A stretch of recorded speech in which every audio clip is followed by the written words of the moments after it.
Yeah. Did you hear that? Okay. Yes. Where it said recording in progress. All right, now I'm gonna play my little intro jingle. Cool. Can you hear that?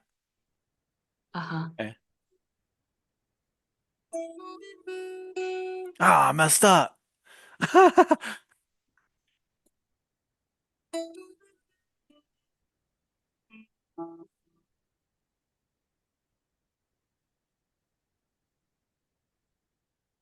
Welcome back to the Outskirts Podcast with Tanner and friends. I'm Tanner, and you're our new friend, Kayla. Yeah. How's that for an intro? That's good. All right. I like that. So, Kayla, just to provide context, like for the people who will listen, we've already talked for like 3 hours, right? Yeah. So Yeah. we were gonna record your story in the format where, it's just first person, and I was gonna, do all my sound effects and do that. But, um, and that would probably be great. But I was just rewatching the footage, and we had such a good conversation, and you're such a credible storyteller and a good storyteller. So I don't know. I just felt like this kind of interview video format might be fun also. So we're just going to have a Yeah. chat and you're going to tell us about the subject matter, which is, I'll let you call it what you want. Yeah. The mysterious unknown. I don't. Yeah. You have to say the word Yeah. witchcraft for me at least once. Yeah. Yeah. Yeah. Witchcraft. I don't know what I would call it. It's just a certain. See, to me, it's not even, I don't even refer to it as witchcraft. It's just like a part of my heart, you know? Like, I think part of me is because it is witchcraft, or a lot of people refer to it as witchcraft. Like it turns people off, right? Or worse, it turns people on. Like like it flips a switch in their head, you know? And so for me, it wasn't something I sought out particularly. It's something that just kind of happened. Wow. Yeah, so when you say the word witchcraft, people have the association from like the Snow White, is that Snow White with the apple and the poison? Like there are a lot of different figures that our minds immediately revert to when you hear that word. But that's not what it is to you. No, it's Yeah. like because as we spoke before, right? I grew up in a Catholic family. Like it wasn't something that was like taught to me or anything. It happened like it came by me very naturally. Um and at first I didn't even like I said, that's why I don't really have a label for it because I didn't even really think of it as witchcraft. It just I'm for me, I'm just a little nerd on the world doing all this research and learning all about all this stuff. And so there was just a time in my life where I took interest in it and I just read a lot about it. And then I was like, wouldn't it just be kind of cool to try some of this? And then it became more of like, oh, this is like who I am. It just all happened so fast. Yeah. Okay. Well, tell us who you are currently today, just as much as you're Yeah. comfortable sharing about yourself. In general, um, because it's like you're pretty, normal person on all accounts, right? Except for this other part of your life that you shared with me. So you you would, to meet you out, um, you know, at the grocery store or something, wherever I might run into you, I wouldn't, you're not dressed in black. I don't know, are you wearing combat boots right now? No, I'm Okay. barefoot because I'm out in the Okay. country. Right, yeah. Yeah, so just tell us about kind of who you are right now, who you are today. Yeah, if you see me out in the grocery store, you'll see me with my two kids. So I'm a mother of two. My daughter's 4 and my son is 8. I love my husband dearly. We're high school sweethearts. Um, My mother, she is probably the strongest woman I know. She works in the medical center in Houston as one of their like lead nurses on the pediatric floor. So she works with kids. Um, and I'm a virtual assistant. So I work from home. And I have CVA, Crawford Virtual Assisting, grew significantly this year. And so, which is, it's our first year. Like this is the first time we're doing it. So that's exciting. Yeah. We had a pretty solid Congratulations. year. That's awesome. Thanks. Well, okay. So let's segue Yeah. back to the Yeah. witch stuff. Or okay, back to the what are you comfortable with the word magic? Yeah. Yeah. Yeah. Yeah? Yes. Yeah. Magic is good. And do I you would mean use that sincerely? Like if someone we talk about magic in different ways, right? But you know, you there's this kind of the stage performer magic, right? The illusionist type of magic. And then there's this other kind of hmm, insincere. It's like the magic of the heart or the magic of nature. They don't really mean supernatural things taking place, right? It's sort of a sing-songy um, adjective, right? It's magical, right? But yeah. we're talking about real magic here. Like Yes. I'm For reminded of me, this book. I have to just say this. Okay. oh I'm yeah. sorry to interrupt. And then I'll No. shut up for a long time. There's this book called Doctor Strange and Mr. Norrell, or maybe it's Mr. Okay. Strange and are you familiar with this? It was this I mean, huge I book. know It's Doctor probably on my shelf. Strange from Okay. the Avengers. Oh, no, it's Jonathan Strange. See, my brain. Okay. Jonathan Strange and Mr. Norrell. Anyway, it's this book about these two magicians, right? And they're doing like what's called practical magic. And I just remember the first kind of the first scene is these group of scholars sitting around a table and they're reading about magic and so they call themselves magicians, but really they're just scholars and historians, right? And then this guy, you know, Mr. Norrell or Strange, whichever one it was, he kind of walks into the room. He's like, "Well, I myself am actually quite a tolerable practical magician, you know?" And he's like, "I can actually do magic, you know?" And they're like, "No, you can't." And then so the book unfolds from there, but it's a great book. Are we Wow. talking about practical magic here?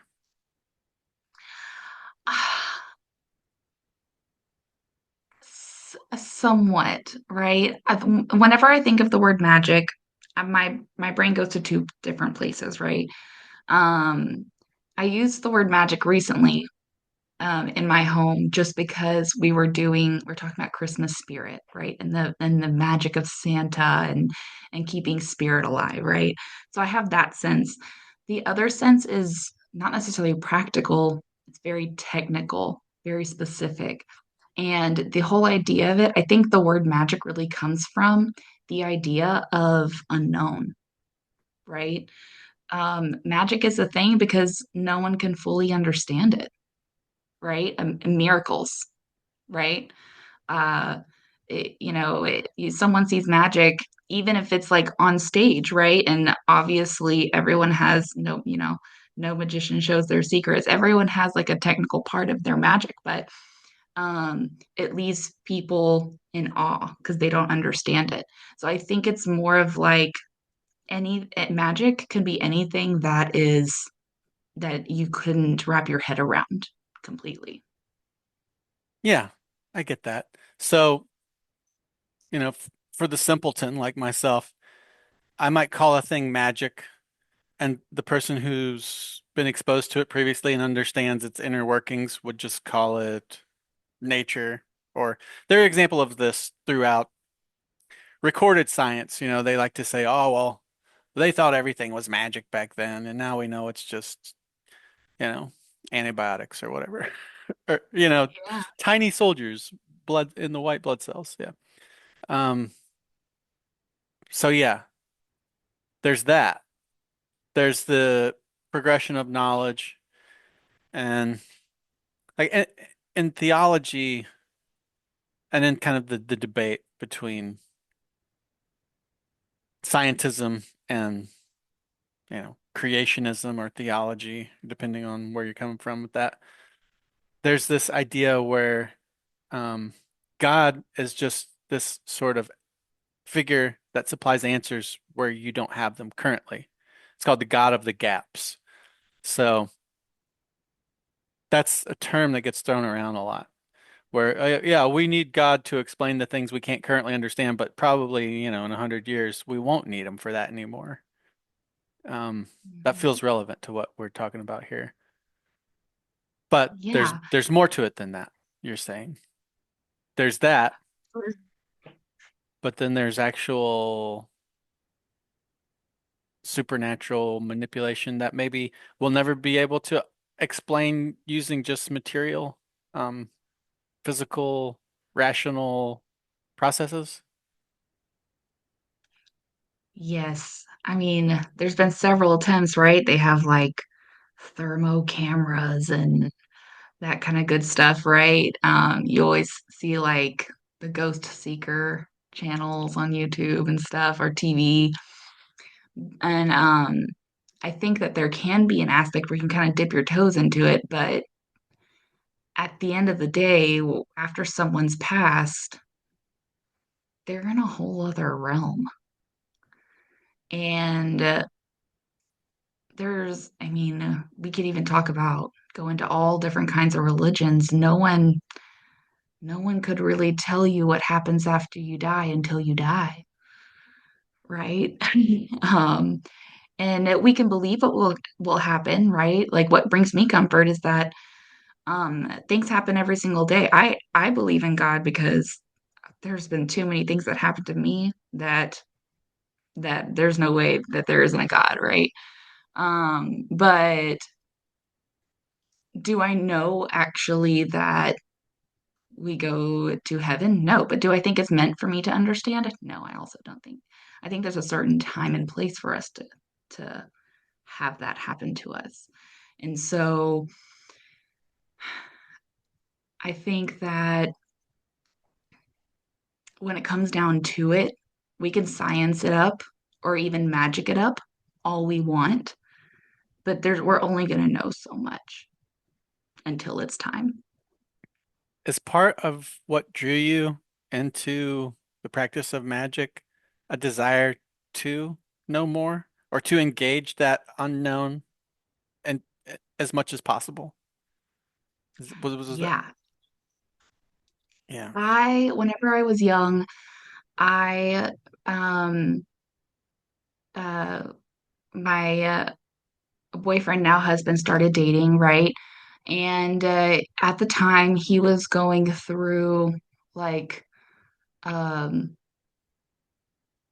a little like a religion crisis, right? He found and studied all the religions that there were in the world, right? And so there was a time where he was like, you know, I could I mean, the man's a walking encyclopedia, especially when it comes down like, okay, there are times where I'm like, oh, in the Muslim religion, like, what do they do for this? And he's like, actually, they don't. They do like it's stuff like that. So he went through this whole period of life. He's got very knowledgeable of that. And at the time, he related very well to the Wiccan religion. And so he gave me the books, right? And I read them, I studied them, amongst others too. He gave me other books that were not Wiccan too, because he was like, I know you come from a Catholic family. Do you have questions? I have all these questions. And so we were just kind of learning together. He wasn't necessarily like pushing me towards anything. But I found myself just very interested, not necessarily at first, right? I was just interested and I was like, this is all very interesting. There's a whole like language and like writing and there was like a whole new world for me. So as I was reading, and I started trying different things, spells and rituals, I guess, and what not expecting them to work, not expecting them to work at all. And they ended up working, which shifted a whole thing for me. That's what really like in my heart was like, oh, maybe this is who you are, right? Um, there was a time where we were living with his cousin, who also happened to be one of my best friends. He also went to high school with us, and he was struggling, um, and he moved out. During that time, I crossed a boundary and went into his bedroom and performed a little ritual. And it was out of positivity, right? I basically did a ritual like blanketing him and his soul, like not necessarily his soul, like his essence with positive and happiness. I knew everything that was happening and I just wanted him to be happy, even if it was just for a day. He needed some relief. Um, didn't know if it was going to work, but in disparity, they'll do anything, right? Um, met him the next day, and mind you, he refused to talk to us for like weeks. And when I say us, I mean like the whole family, all of his friends, everything. No one knew where he was. Um, and I reached out to him the next day, and he actually reached back out to me. And I was like, oh, wow, okay. We met in a parking lot and we were just talking about what he's been doing, what I've been doing. And yes, you still have your room in the apartment. It's still there. Nothing's touched. And he told me, he was like, honestly, Kayla, I woke up today and I don't know why nothing changed. Nothing happened. But like, I just was like fine with the world. Like I was just happy. I smiled today. I held a door open for a lady. Like there was just little things that he was doing that he wasn't before, and it brought him joy. That he wouldn't have even considered before because he was just so down. And at that point, that's when I confessed to him. I was like, look, this did happen and I know I crossed a boundary. I'm sorry. At the time I was like 18 years old. And so it was, even though I was aware of it crossing a boundary, my brain wasn't like, that wasn't that priority. And so, but I did tell him, and he was like, no, that's fine. Like, maybe that did work. I don't know. Do it again. Like, he was, Yeah. yeah, like, What was he familiar with that? So your your husband and you were both practitioners by this point. Was he into that at all? no. And my husband wasn't really a practitioner. He was more of a believer. Okay. Right. He believed in all of it. That's why he just kind of my my husband, I don't really think of him as he's more of like an agnostic person, right? And I think whenever it comes to that point in our lives, um he just believed in it because he related to it the most. He didn't necessarily practice it. He practiced a couple things, and we'll dip into that in a little bit because after those things he got scared and just stopped. And that's really what turned his point, because he what made him a believer for sure. Yeah. But his um, cousin, so you had this interaction with his cousin. He was majorly depressed.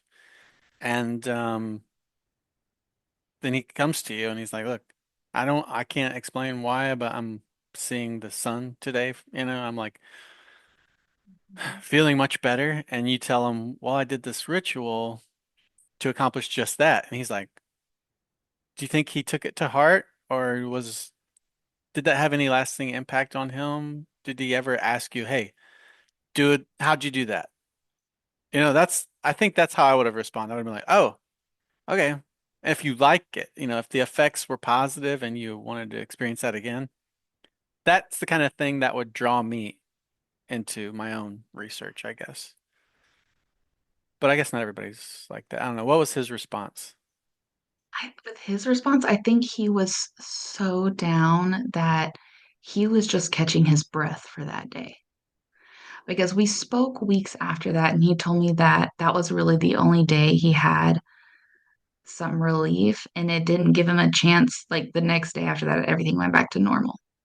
Uh, no And lasting relief. so, yeah, like it was just a day's worth, and I asked him if, he wanted me to do it again. Yeah, Um, but he was just, I don't know if you've ever experienced depression, but I have. I wrestle yeah, with it's that. hard Yeah. to get out of the bed. Yeah. It's It's hard hard to to get out of do bed. So anything. I don't think it's not that he didn't want me to do it in his rational brain. I think that that was holding him back. Like he was just kind of in like a whatever, He didn't. He you lacked all know. motivation. Yeah, I'm familiar. Yeah. Churchill used to call it the black dog. I'm not a huge Churchill fan, but I know that about him. The black dog is with me again. I think that's so, it's such a perfect description. It's like an external presence is like with you, and you're just like, all right, you're back. Yeah. So the ritual just Yeah. provided one day of relief. Imagine if you could Yeah. bottle that Right. without the side effects of may cause suicide and liver disease or whatever. Like, yeah, Yes. Yeah. And I think too, because I was so young and I was so new to the craft, right? That um I had not had like I was just dipping my toes into it. So I didn't have any like that was my turning point and like, oh, this is me, this is who I am, I can do good with this. This is, but I hadn't had any like major mishaps at this point, right?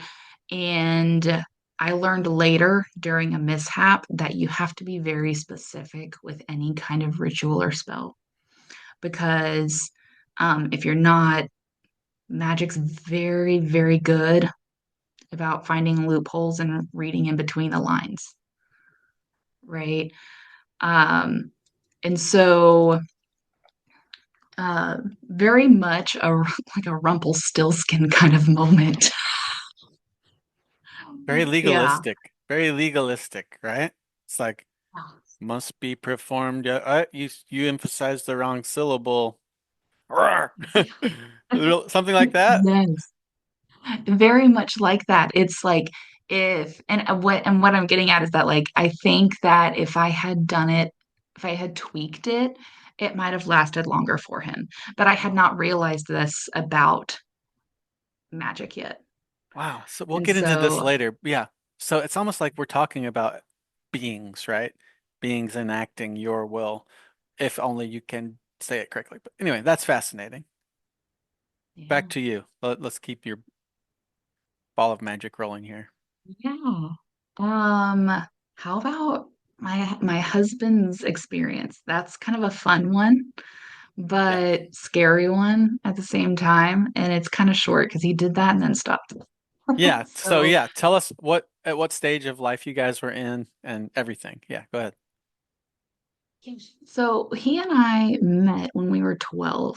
Okay, so young. We were in eighth grade. Um, and we were best friends, right? By the end of that year, we were really close. When it came to ninth grade, first year of high school, we became fairly close after that too. And then we became called ourselves best friends. Fast forward to 16, he finally figures out that he loves me. Finally. Took a while. And then we start dating and we discover all these things, right? He's giving me the books and all of that. He was like a popular kid, right? And I was like the quiet one in the school dynamic. I say that because he had a lot of friends that were closer to him because they simply lived in his neighborhood. Um, and he had his friends come over and they did some kind of like it it was like I don't even want to call it ritual because it wasn't a ritual. The intention was to connect with the other side. So I would dare I say seance or something like that, right? It wasn't like a Ouija board or anything like that. No. He doesn't even really talk, even to this day. We've been together for 15 years now. He doesn't even talk too much about it because he doesn't want everything to come rolling back. So you tell me as much as you can about what he did. Okay. Are we Yeah. like, if you know, Like, I mean, are you afraid? Are you afraid to talk about it? no, Okay. because I've talked about it like a couple of times Yeah. and nothing's ever happened, right? I Okay. also was in the room and I was told after the fact, like, and also never, like, I, yeah, like I was neither here nor there. I was like probably with my mom or something. Okay. Um, so him and his friends were in his bedroom and oh, and sorry, it's also important to note that I've always been sensitive to the other side since I was a little girl. And I have known this my whole life. And we can dip into that in a minute. But Yeah. I remember going to his house one day and all of a sudden I felt like two like different rooms that I just did not want to be in there. Like I felt someone looking at me, and they not only was I intimidated, because there are some times where I'm like, you're kind of weird, but I'm not, it's fine. I'm not going to not enter the room, you know? Um, it's like, no, I'm crossing a boundary. I am disrespecting this person just by being in here. Like, it's not good. And so I felt nervous. Like, I started sweating and stuff, and I actually faint. I have a fainting problem. Um, And so I was starting to feel faint. Well, I left the room and then that's when he spilled the story. He told me that they came over, they did like the seance thing, and it was him and like two other people.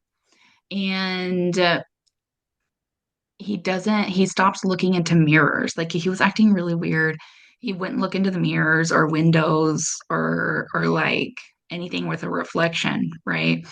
Um, and uh I said, "What's going on?" He was like, "Yeah, Kayla, whenever I look into a mirror, she's there. I can see her. She stares at me. She's scary looking." And I was like, "What do you mean, like the grudge?" He was like, "Yeah, kind of. Like it's hard to see her face really, but like she looks all wet and gross, like dripping kind of. And it's not like dripping with water. It was like dripping with like black, like gunk." So And they did, because like what did they do? Do you know what they did? no, like I don't even know what was said. I don't Like, know, like we all know the Bloody Mary thing, right? yeah, but it Yes. wasn't like in a bathroom. Like they weren't looking Yeah. in mirrors when it happened.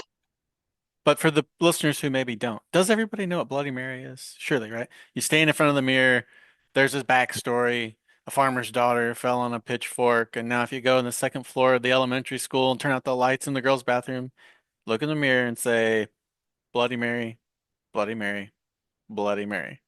What happens? Yeah, Like supposed to supposedly come and get she comes, right? I've heard some horrifying you. stories about this. But anyway, do you imagine it was something along those lines? Because all this folklore, generally it's rooted in some kind of historical ritual or something, I imagine. I'm not an historian.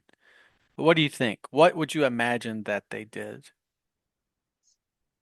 I just knowing him and knowing him at that age too, I could see him.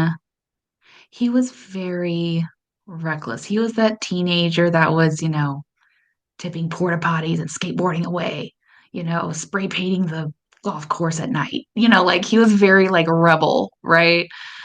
And so I could see him doing like just that was like his wild side at that point in time in his life. Um, and I could see him definitely just calling out to whoever and inviting them in to stay because he's I mean even now, I appreciate him now because it's not really wild anymore, but he is that person that whenever he does something, he's going to go all the way. He's not like he's going to finish it through. And I think that was his way of finishing it through, like, let's do it all or nothing, right? And that 17-year-old boy brain, like it was like that. And then he had his two friends being like, yeah, in the back. And so it wasn't a whole lot of thought. It was more like, let's do it. Hmm. Yeah. And then repercussions came. Wow. The repercussions, which were, as he shared with you, yeah, just take us back there again. Yeah. You go into his room and you're like, there's something weird going on in this room because you're feeling off. And he says, I can't look in the mirror anymore because when I do, I see this scary creature Oh, thing. so it's not that it happened like that. I came in there, I was like, this is weird. Do we want to be in here? And he was like, yeah, I gotta still straighten my hair because we were going to like the party. And he had like the whole like black hairstyle at the time. And so I was like, well, just go do it. And he was like, I don't want to go in there. Can you just straighten your hair and my hair in here for me? And I was like, yeah, that's weird. And that's when he was like, I don't want to look in the mirror. Yeah. That's kind of how that happened. Okay, so yeah, tell me, how did you respond? How long did it go on? He said it lasted for a few weeks. Like it kind of calmed down even before they moved out of the house, right? Um, and I was actually more put off by whatever was in the guest room, not necessarily his room. I have this weird, I couldn't tell you how I think this or why I suspect this. It's just like an intuition thing. I have a feeling that whatever was messing with him in his room was locked somehow. And that was really the only feeling I got off of that, and that they were just really angry. Like they were locked in And I the don't know other room, about, no, like they were not necessarily locked in the room, like they were like locked in some way, like space, like, like limbo. and the only thing that I could think of like that was correlating in my brain was that he can only see her in reflections. Maybe that's a way of being locked. And it wasn't like he could see him and see her in reflections in his room. It was anywhere he went. Like I remember going to a restaurant and I was like, I think there's some floaties in my water. Look at that. And he was like, I don't look at puddles. Yeah. Yeah. It was like, yeah, he just didn't look at reflections. And so I think she was like locked somehow, some way, and she was upset. All Yeah. right. Wow. Okay. That book I referenced earlier, Jonathan Strange and Mr. Norrell. So you should read this book. You would love this book, I think. Yeah. Um, Where is it? Jonathan Strange and what? Mr. Norrell. So it's like Victorian era or maybe, yeah, somewhere around there. Anyway, they use mirrors. Basically they conjure this being and it's a fairy, right? So the Fae folk in that culture, right? Like they travel through reflections. Yeah. So this is a well-established medium, the mirror, the reflection, right?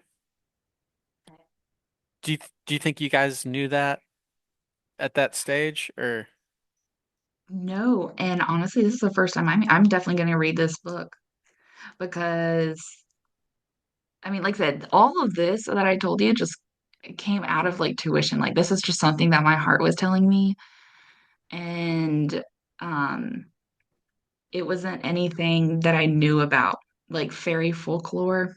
I know that's part of the Wiccan thing. It's not something I ever entertained. And part of that is because I love Disney and Tinkerbell was my favorite and I didn't want it ruined for me for the rest of my life. So yeah, at at that point in yeah. time in my life, like now I could definitely do it and I could look more into it, but my life has calmed down and I like it that way. So that's another reason why I don't. entertain a whole lot of it anymore unless I'm like desperate about something. But I want to hear something you're desperate about and what you've done. We'll kind of wrap up there maybe. But yeah, wow. Okay, so this entity that your husband was seeing in reflections everywhere. And he was in the process of moving out of that house, right? Right when that was going on, you said he moved out yeah, or his parents were going through a divorce at the time, so they were just finalizing things. So he was there for like a good at least 4 and 6 months after that happened, and it only lasted for like 3 weeks or so. Like it didn't okay. even last for a month, and so like he didn't see her anymore. He didn't even really feel her anymore. But no one, and he said the same thing. Like whenever about the guest room, Hmm. I was like, I don't even want to go in there at all. Like I remember standing in the door frame and just kind of walking away. And he was like, yeah, at night in that guest room, we hear footsteps, but not like just footsteps. Like I'll be downstairs watching a movie with my mom and we'll hear like bang, bang, bang. Like it's yeah. And Nice. not bang, bang, bang, but there'll be loud footsteps like dun, dun, dun, dun, dun, you know. Um, because there was no real banging and they would go and his mom would go and check in the room, right? But she didn't see anything. She was like, the bed's still made, you know. And but that was it, you know. Um, yeah, his brother didn't really go in there. It was just yeah, it was something that they didn't really enter. Yeah, they didn't really go in there. Wow. And Yeah. then once he left that house, the issue kind of subsided. They did no new issues in the next house or what? No, no. Same neighborhood, new house, and there were no other issues like that. Yeah. So you Really. guys, what'd you say you were around 16? You Yeah. remember how that made you feel? You know, like I have memories, from that age and um I can remember my feelings, especially if different news you receive and just different kind of rattling events. And I remember the way I felt. Do you remember how you felt when he was like, I can't look at the mirror? Like when he explained it to you, you're, you're rationalizing the story. Did you believe him? Did you, I don't doubt that you believed he thought this was happening, but did you think maybe something else was going on, or were you ready to accept that, the reality of what he was saying? And how did you feel about it? I All I knew was that something was going on in those two rooms because stuff like that has happened to me my whole life, right? Like, and so I believed in myself and my feelings. Whenever he told me that, everything that he did, and we were reading all these books and stuff, my reaction was angry, but my feelings were worried. And it's not really because I was worried for him, but I was also angry because even if it say I remember saying something like this. I said, let's say, because we really don't know, but let's say that this is real. Wouldn't it be so disrespectful to bring someone back to talk to them? This is their resting time. Why would they want to talk to you? Do they know you? That's so disrespectful. And I felt upset for whoever it was that he was trying to reach out to. Wow. So you were thinking this is like a dead human being entity. I didn't know what it was, but it could Yeah. have been anything. It could Yeah. have been anything. And then that was the other side was the worry. Like, what if it wasn't a human being? What if it was something else and something more dangerous? Well, I can't, like I have a choice now. I can leave you behind or I don't leave you behind. And I need to figure out what kind of person I am. And I'm only 16 years old. Like, Yeah. you know, I'm just trying to do the right thing out here. Yes. So it And so created some angst and a little drama in your lives during that time, but it subsided and you're moved on. what happened next? Where'd you guys go from there with the stuff? So, yeah, they moved to the other house. We grew up, we turned 18, we got an apartment with his cousin, my friend. All of that happens, Hmm. right? Um, and during that same time, right, um, I started reading books about dreaming. I started talking to my mom about it, and she actually had books and gave them to me.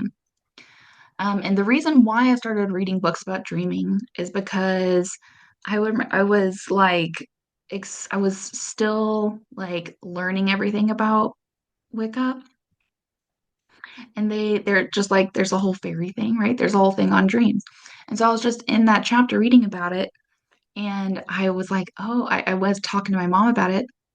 And my mom was like, "Oh yeah, I have tarot cards and I have these books on dreams and everything. Here you go."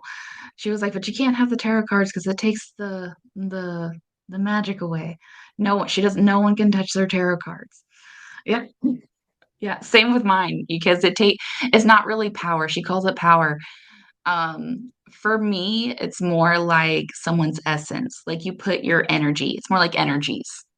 So you can like regularly cleanse them and all that. That's a whole thing. But she she gave me these books. I'm reading these books, and a lot of them talk about like astral projection and dream jumping and all these crazy things, right? And I said, you know what? I tried this from this book. Let's give it a go, and starting out, it was very like it was hard. It spent months and nothing was happening, but um it was kind of like a thing where I was like, why not? It doesn't matter. It doesn't affect me either way, especially if it's not working. So eventually one day it happened where I astral projected, right? And and I say it like that because that's what I was practicing in that part of the chapter. Um, and it only happened for like a few seconds. Like I jumped out, I looked at myself sleeping, and I came back. And I wasn't even sure if that's what it actually was. I was thinking to myself like it could have just been a dream. I've been doing this for a while. Maybe I just dreamed it up because I want it to happen so bad, Describe the right? setting. So, like, tell us what you did. You walked into your room, you're like, I'm going to try this. You laid down on Yeah. your bed or what? What are you doing? How did you approach that? Have you ever had like a moment where you know you're awake, but you're in like almost asleep? Hmm. Like that's the timing that you have to play with when you want to astral project. Like you have that small window because that moment of time doesn't last very long. You're on your way to sleep, but like if you hear something easily could wake you up, like right? Like you're still aware of where you are and everything. So you have to get really good at bringing your awareness around that time in your brain as you're Yeah. going to sleep. It's like the twilight, they refer to it. It's that twilight zone, where you're crossing over and it's Yeah. that middle ground. It's like there might not be Mhm. a better term than the twilight zone. You're traveling from one state of consciousness to another, and the trip there is a very short one. And you're homing in on that little line and trying to dance upon it. Yes, it takes an incredible amount of concentration, like meditation kind of. Okay, like focus, like to intentionally do it. And to be honest, yes, this is considered like magic, but I actually come from with dreams. I come from a more of a scholarly point of view and less from a magic point of view because you know we on a day-to-day basis, we only use a certain a percentage of our brains. And what happens when we sleep, and there have been sleep studies and all of that, and that's something I'd actually love to learn more about and dip into at some point in my life. But I do think that there's something else there that we as humans could tap into in our brains that is more of a sciency thing and less of a magical thing. And I say that because whenever I was doing this dream stuff, like I said, all it took for me was concentration and focus and finding that time and following directions like a recipe. It also took the intention. And yes, It the doesn't happen intention. by I had to be accident. balanced. Mm-mm, You have to consent, no. right? Well, who are you consenting to? You know? That's strange. Yeah. That's a strange ingredient. The Yep. will. That part was more of like, I think, and that's really what I think took me months because I was young. I didn't know who I was, and you're really consenting to oneself, right? And I didn't realize this until later, because although I was consenting to my own self, it's like, and this is where, the other side kind of jumps in. When you astral project, anything can jump in, right? And I don't mean like, I mean like into you. Like, there have been stories, it's never happened to me, thankfully, but there have been stories where that I've heard that something else had jumped in, and it's not that they didn't have I've seen in movies where someone else has jumped in and they were them and they were lost in the no, it wasn't like that. The other person was still able to jump back into their own body, but they were never the same again. They weren't alone in there. Yeah. Like, um, I remember too, one of my good friends, he was like, my aunt just has like this weird, crazy laugh that never goes away now. Like she just came to Thanksgiving one year and was like it was stuff like that. Yeah. Was she known to have been doing this stuff? Or just as just an example of how people change and you're like, I wonder if they picked up an extra personality out there on the Yeah. astral plane. I don't know because the only reason why we were talking about it was because he knew some parts of who I was in that side, right? And yeah, he was like, I know that she was, he didn't say like astral projection, but he said that, he basically painted that picture out for me. She talks a lot in her sleep. She sleepwalks. She, and even I do, and he knows that I do that regularly. And so he just kind of put the two and two together, thinking like, maybe that happens. Now I say regularly. I used to do it regularly. Now I only do it if I'm like having a fever. If I'm like sick, then I'll sleepwalk. And it's the worst. So but yeah, and so that's why he was asking me about it. But I was like, you know, I couldn't really for sure say just because I don't know her. I But he was more coming to me for like confrontation, yeah, like consultation type of moment. Yeah. he was like, I think my aunt's possessed. Can you help me with this? Can you diagnose? Or he was like, you're into this stuff. That was kind of Yeah. the premise. Yes, and I pretty much said I don't have a PhD in this. I'm sorry. Well, I think But I think it's a reasonable, um, just the way you've described it. Uh, you're out there and you can pick up some things can come. You open yourself up, and sometimes, nature abhors a vacuum, right? You come back with some extra hangers on. That opens up my area of interest, and my worldview fits nicely into. That would be a nice segue into my worldview, but that's not why we're here. So back to you. yeah, the other thing and this is what really brought the whole dream thing to an end, right? It wasn't the astral projection. Um, it was the dream jumping. After I really kind of mastered the astral projection, right? Because it got better and better. I said the first time it lasted like just a couple seconds, and then it came back, right? It grew more and more where I would like, I would always, every single time I remember it, you would wake up, turn around, and I would see myself sleeping. Like every single time, that's how it always started. I'd walk around the room.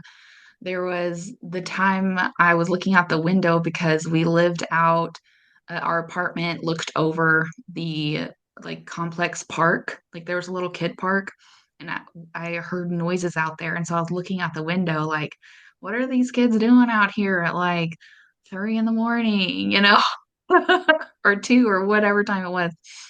And then I remember my husband waking up and I was talking to him, but he wasn't like talking back. He was just looking at me. And I found out later after discussing this with him, because I discussed a lot of stuff with him after last time we talked, right? Hmm. He was like, I wasn't looking at you. I was looking at the window. And I was like, looked so mean. He was like, yeah, because they woke me up. I was angry. So he couldn't see you. Um, He was just looking at the window, but you're standing there in a form that he can't see. yeah. And I Wow. was like, in my brain, I was clearly talking to him. And I thought that he was talking back at me because of the way it happened. I was like, these kids are being so loud. And he was like, man, they're being so loud. It's so loud. But he was just saying that out loud. Yeah. I did not know he was saying that out loud. I thought he was talking to me because of the way it just naturally the conversation fell. And I remember him waking me up or like shaking my body. And I was like it's like I forgot for a second whenever I was there. And So he shakes you and then you just like zip back into your body and you wake up yes, and like you it's forgot like you were just standing at the window. And you're like, huh? And then it comes back to you that, oh yeah, I was just astral projecting, looking out the window. yeah, I didn't really tell him that in the moment because Yeah.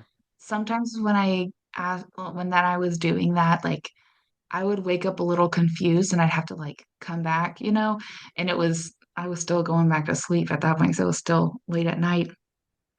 And I don't even really remember like zip. Like it's like I closed my eyes and I woke up in my body. That's kind of what it was more like. Like I was Mhm. like I woke up like normal. But that led to dream jumping. And um I remember I did it. This was a very fast thing, and it's very similar to the astral projection. You use the same very like a very yeah, same method of like finding that window in time, but you have an intention on your dreams. Like you're not trying to leave your dreams. It's more about embracing your dreams, right? And there are ways to dream together with other people. And to do that, you just have to have some kind of physical connection, right? So, hold hands, cuddle or whatever, and you do that. He did not realize I was doing it. I was just kind of crossing another boundary. And I remember after about a week of doing it, and I didn't even know if it was working or not. Like, I remember all of my dreams, even to this day, right? Like, I'm very good about, I can recall and tell others like what I dreamed. Um, and that week was so weird for me because I just don't remember dreaming anything. And I thought it was so weird because I was like, this is really weird to me. Like, how can I not be dreaming anything? This is not like me, you know, like nothing's happening. But I wasn't hurt by it or anything. It was fine. Well, finally, one day we wake up in the morning, or it was like early in the morning, kind of middle of the night morning, like 5:36. Like we weren't waking up yet. Um, And he was like, Kayla, I've dreamt about you every night this week. Because he woke up in like a fluster. And I was like, are you okay? And he was like, Kayla, I've dreamt about you every single night this week. You've been in my dreams every single night. I don't know what's going on. And I was like, are you worried about me? And he was like, no, no, everything's fine. You're in school, you go to work, we come home, it's fine. And he was like, but this dream was like that tonight was like scary. Like you were so scary. And I was like, what was going on? Like I tried to fish more and he was like, no. And I was like, that's when at that point I told him, I was like, well, I've been trying this thing. And he was like, just stop it. No more. Like that was crazy. And it's not that I found out later that it's not that if I remember, because this conversation was way long ago, but he said there was something going on with my teeth. Like I wasn't sharp. I wasn't like they were like falling out or something. Like there was something going on there. But um he has a very wild imagination. He's very smart, right? Um and he thinks that like with his creativity meeting my creativity created like a monster in his head. Like that's how he felt. Like it was like scary. It's not something he wanted to be about. So yeah, I was like, okay, I respectfully will never ever do it again. And then that was kind of the end of the whole dream realm stuff for me because I didn't want to disrespect him or impose. And you had no recollection of your activities in the dream. No, it's like I was just gone Isn't that in my strange? dreams. Yeah, Like it's I like, remember just blackness. and you remember your dreams normally always, but those you couldn't remember. Mm-mm. Strange, right? Yeah. So strange. Well, there's no incentive to keep doing it for you because, Yeah. right? Isn't that the point of a dream? You wake up and you're like, ah, yes, let's recall that Yay. dream, right? Yes. But I Yeah. guess like if you're having experiences in the dream, how do they resonate with you in that strange state? And then like why'd you keep doing it? Were you were hoping like night after night, you were hoping you didn't know you were having success and you were hoping that it would work eventually. And come to find out it had been working. You just didn't know. Was that the Yeah. deal? Yeah. Well, yeah, that's kind of what I think was happening, what I suspect was happening. And I think I kept doing it because, like I said, it took me like a couple months to do the astral projection thing, but I kept at it and then it eventually worked. And so I said, you know what? This is a new thing. It'll probably take me a while, Yeah. you know? Yeah. So, Wow. That's interesting. Yeah, so yeah. I don't know. You said you thought maybe this will be one of those things that they discover, using scientific method. They'll discover that there's some kind of physical explanation for this, whether it's, I mean, what do you imagine? Like some kind of radiation waves or like consciousness exists materially in a way that we don't yet know how to search for. Was that kind of what you were thinking? Yeah, like I don't know if it's necessarily magic. I think it's something that we just don't know about yet, you know? I think that I think dreaming has a lot to do with the brain because the brain does so many other things when we're dreaming. And so I just suspect that we are probably capable of doing so much more and we're yeah, just unaware of the fact. I want, I don't like using the word ignorant, but it feels ignorance, you know? Like living in bliss. Like I think like us as humans like it's not neither here nor there. But I also think that's why you have people that are like mediums, tarot card readers, like I think that maybe they have ability to tap into something that others don't. And yeah, I don't think it's like a magical thing. I think that they just can do it. Yeah. It's semantics now, right? At this point, with the word, Yeah. what is magic and what else? What is it's supernatural, right? Like, Hmm. what is the spirit? What is the spirit realm? What it, you know, the whole conversation to God, if you're me and you're contemplating God as creator outside of time and space, right? To himself, he's not magic. He's himself, you know? Yeah. Yeah.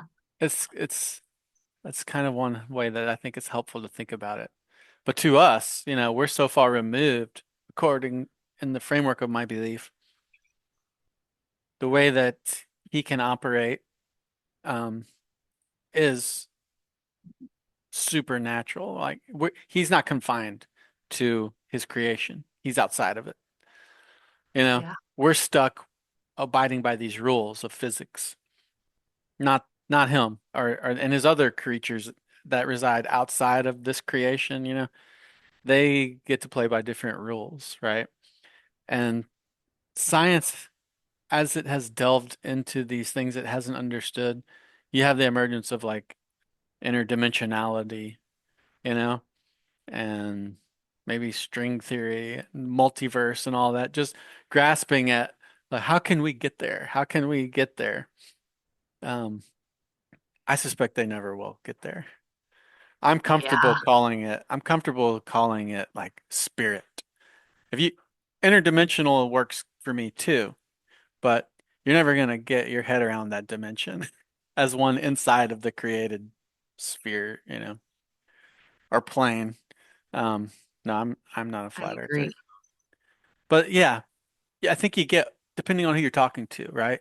You don't want to alienate your audience, so you can say interdimensionality instead of spiritual, or you can say the unknown mechanism rather than magic.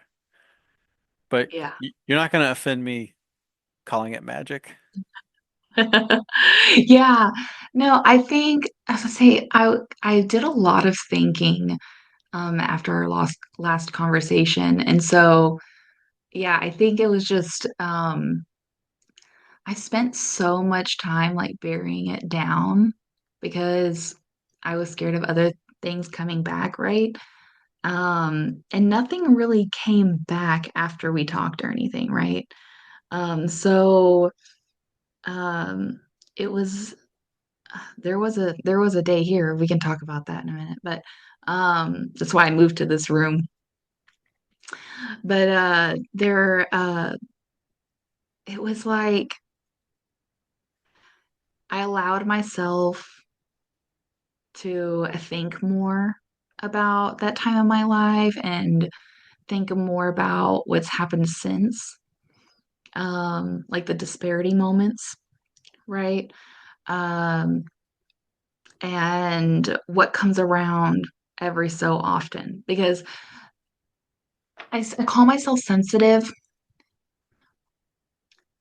and that's all it is to me, right? Like, ah, there's only one time I actually believe that I feel like I saw someone from the other side in my life. Like I don't see them. I feel them. I kind of feel like and it's like a feeling, right? Like I always feel them looking at me. I always feel them like um feeling their feeling. Like I don't hear voices or anything like that, but it's like a weird way of communicating. They're projecting their Right? emotions onto you. Yes. So you're like Yes. you have extra empathy in that way where you can empathize with it's you don't choose it. It's forced empathy. Th- Yeah. Like there are these people called empaths where they just like, and it's not just in the spirit realm, the context in which I'm speaking, but like, other people, who are carrying baggage, and then it gets foisted upon these empaths, and they're like, I can't be around them, they've got too Yeah. much angst or whatever, like, and then you'll see maybe, I don't know where I've encountered that, probably some ghost show or something, but someone will be titled an empath and they'll be like on the spirit hunt and they'll be like, I'm feeling depressed. I'm feeling, or sometimes it'll even be physical, like I'm feeling cold Ah, and damp. Or, you know what I mean? Th- yeah. Is that the things I'm saying now, are they relevant to your experience, what you're talking about? Somewhat. I've never felt like physical, like cold or damp, right? Yeah. But I have felt, I feel like I said, just emotion. You know, whenever like you, okay, I'm sure everyone can relate to this. We're in a car, we're on our way to downtown Houston, we get in some road rage, and then we both get stopped at a stoplight right here. And you can just feel them looking at you, and you know they're looking at you, but you're not going to entertain it, right? Um, like it's like that feeling, right? Like without all of the road rage anger, like I just feel someone looking at me. And then with that also comes whatever else they're feeling. So sometimes they're looking at me and they're worried, right? Like I can feel like anxiety. Sometimes I feel anger. Sometimes I feel like um, curiosity, which was interesting. There was one that was what happened. It was a first time for me. Um, it was it was a couple weeks ago because it was the week before Thanksgiving break. My kids were home during Thanksgiving break, but I remember my husband and I were sitting. There's another room over here, and my husband and I were sitting on the couch, and we have a coffee table.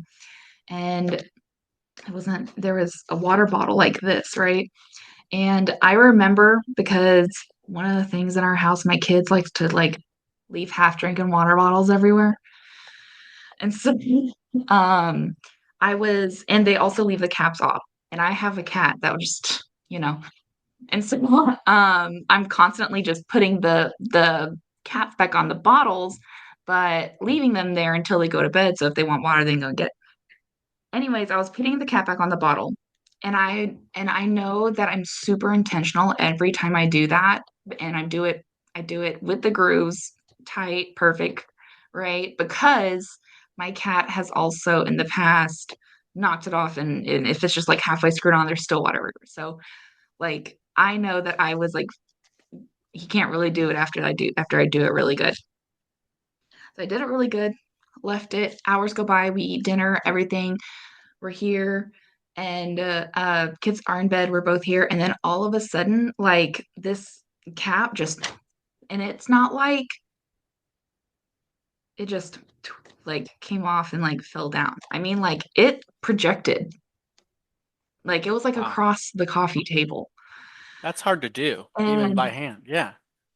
yes, and so I was like, um babe, did you see any of the kids drink out of that water bottle? Because also the water was around the same area it was from whenever I first closed it. Like I didn't think the kids drank it.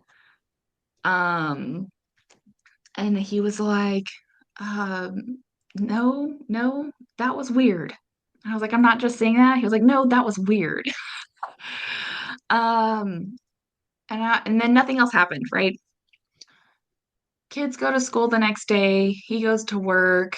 I'm folding clothes and getting some stuff done around the house before I have some meetings with my virtual assistant stuff, right?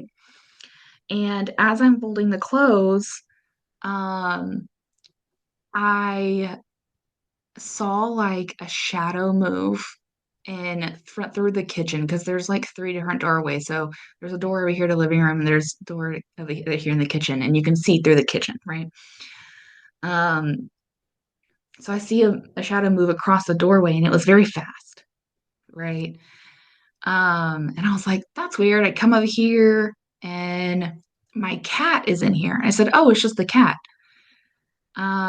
But it's weird because my cat doesn't have like it's just air. There's a dining room table, but it's not like high. Like I saw it above. I was sitting on the floor. I had to look above a bar into the top of the doorway, and that's where I saw the shadow. So I was like, how did my cat even get up there? Whatever, whatever. It's probably still just the cat, still pushing it off. My cat's big and he's strong. He's a lion. He's probably just a really strong cat, could jump. So then all of a sudden I started feeling the looking feeling, but only whenever I passed by this doorway because I was putting clothes away. After I folded them up, I was putting them all away in all the bedrooms. And anytime I passed this doorway, I felt someone looking at me again. And I said, maybe it's just in my head. Um, and then later that day, I heard a knock. I have like these tin like things that are like decorations on the wall. And I heard a knock, not just like on the wall, but like on the tin Hmm. decoration thing. So it's Yeah. kind of loud and significant, but it wasn't like a knock knock. It sounded more like someone flicked it. Yeah, like a, I don't know if you can hear that. Yeah. No, not tin sound. Yeah, it was like Someone that. And flicking so, tin. Wait, wait. No, too belly. yeah. Wow. Okay. So what did you But do? that's when I was like, I'm not crazy anymore. I just told myself, I was like, you know what?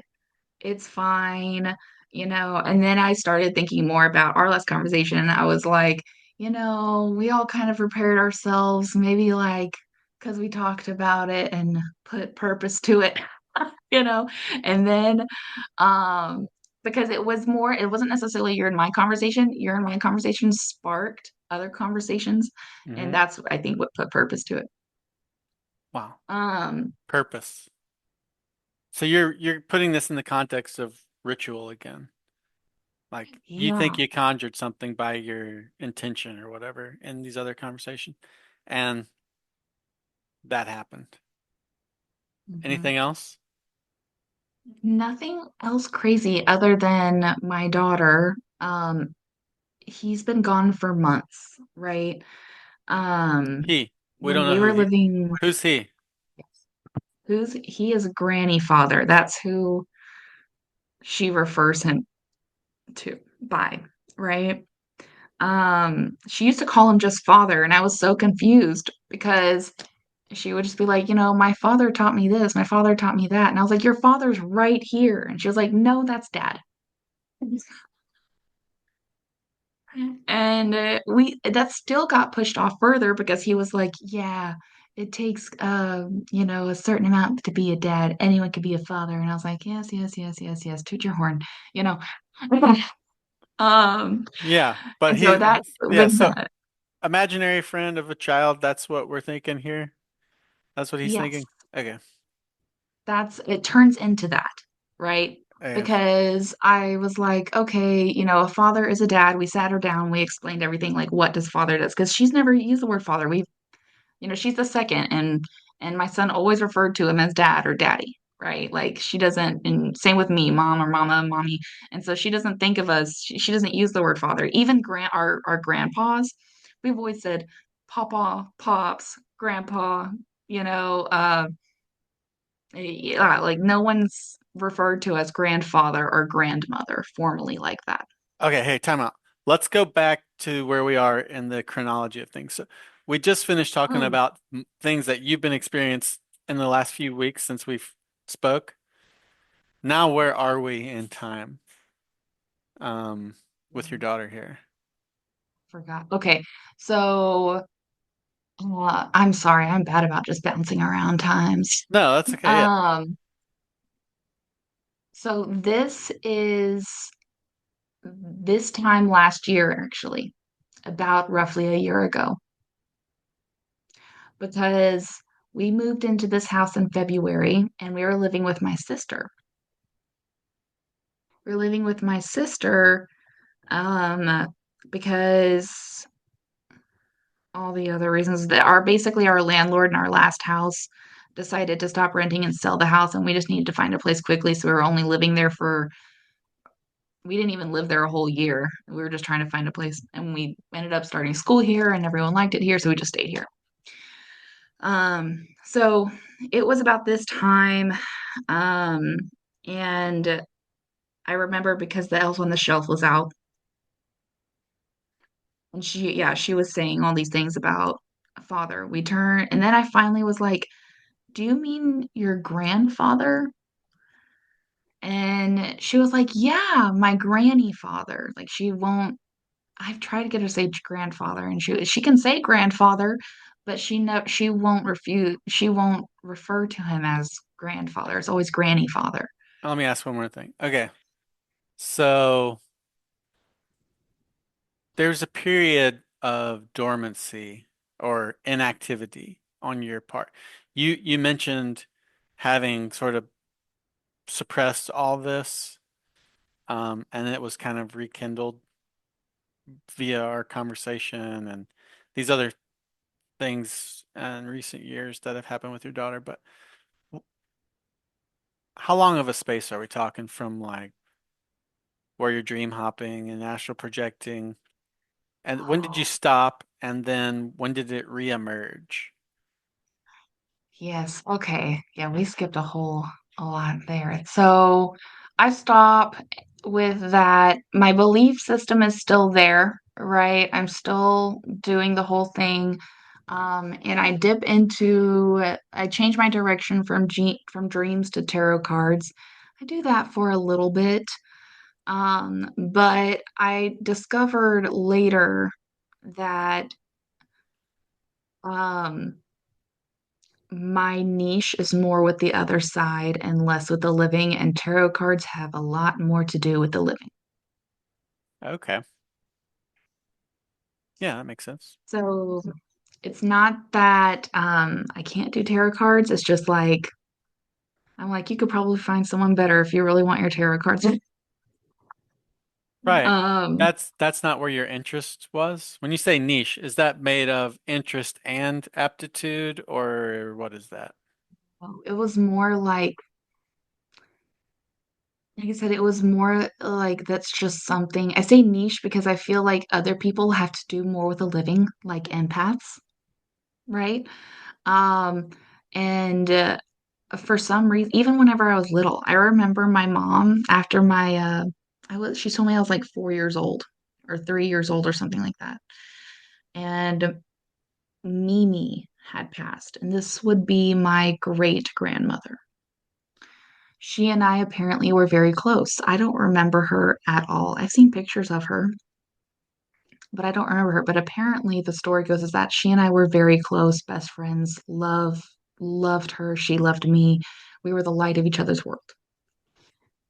And after she had passed, she didn't she didn't really go to uh Mima or my mom or her daughter or anything. Oh, she was my great grandmother. She was my great grandmother's grandmother. And so but she had come to me and in my dreams. And um my mom, and I don't remember this at all, but my mom and my Mima, my grandmother tell me this all the time, like throughout, I say all the time, throughout my life, like, yeah, you used to say like, hey, Mimi said just to that she's gonna be fine. You don't have to worry about us. You don't have to worry about me, you know? And then my mom would actually like poke and pry a little bit. What else did she tell you? And she was like, she just told me that I was pretty, and I am. I'm a princess. I was like 3. Yeah. Yeah. And so it was like very much like she's right, I am gorgeous. And so it was, she told me I was smart. She told me that I'm strong. She was very much like that and she was from what I was told that she was very much that affirming person just in general. And so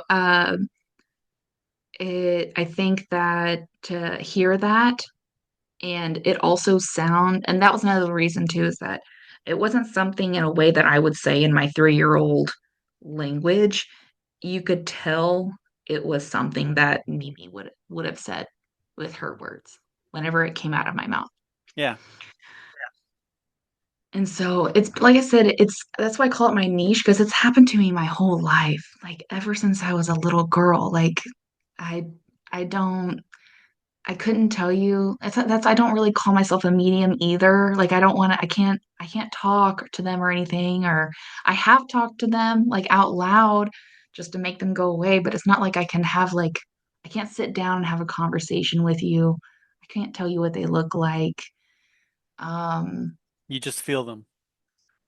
yeah, And in the it, case of your great grandmother, she would come to you in your dreams as a child.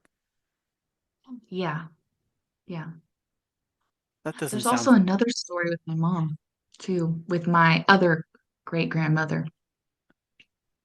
Go ahead. And she, and I actually have more memories with her. My favorite was she used to have all these cookie cutters, and we would do Play-Doh, and we would also help her get the eggs out of the chicken coop, the chicken, yeah, the chicken hut thing. Um, but her and my mom got closer towards the end of her life. Um, and she would watch us a lot for her because my mom was going through nursing school, which took a lot of her time, right? Nursing school is hard. Um, apparently, we were at a 4th of July or a New Year or something. Fireworks were going off, and we were at my stepdad's, right? At this point, my grandfather had her husband, my great grandfather, he had passed, and he had a couple strokes. Um, they were in their 80s. And it wasn't that long. I think it was like a couple years or something. I don't know. I was young. If yeah, that could be wrong, but I don't feel like it was that much longer after she had passed, and she too had a stroke. But my mom told my stepdad that, hey, I think my grandmother just passed, and he was like, you couldn't know that. She's probably fine. We saw her just the other week. Like, there's no way you can know that. And then the next morning, my grandpa calls my mom and is like, hey, mom passed. Wow. It's because the reason why she said that to him was because it was like she saw her standing out in the field with, like, as they were watching fireworks, and she just smiled at her, and then she was just gone. And my mom was like, "Hmm, that's weird." And she was far enough away to where, like, it would have taken her a second to, like, get to her if she ran, but it wasn't, like, far enough away where she couldn't recognize who it was. Like, she knew who this person was. Yeah. Wow. When did your mom tell you that story? Oh, like a couple years ago. Yeah. Yeah, I was young, Young when it happened. like 8 or 9, something Yeah. like that. Yeah, I don't Yeah. think I was in double digits yet. Mm-mm. And it wasn't that long ago when you discovered your mom's interest in, you know, the occult. That happened around yeah, whenever I came to her about dreams and stuff. And that was around 18. Okay. Yeah. Yeah, so right. So Yeah. did her mom, I was just, I'm curious to know if these things are kind of passed down. You hear a lot of that, like that Yes. it's passed down from mother to daughter or however it's passed down. What do you think that's what happened? Did your mom receive the tarot cards and the knowledge? You could call it secret knowledge or whatever. What she was doing the dream stuff. Because she gave you the book on dream Yeah. hopping, right? Yeah. Yeah, so did her mom maybe participate in that kind of practice, or what do you know about that? Never, I've never actually asked her. I've never like formally asked her, but I don't think she did. My Meemaw is very much a scholar. Like, if she was not a teacher, she would have been a scientist.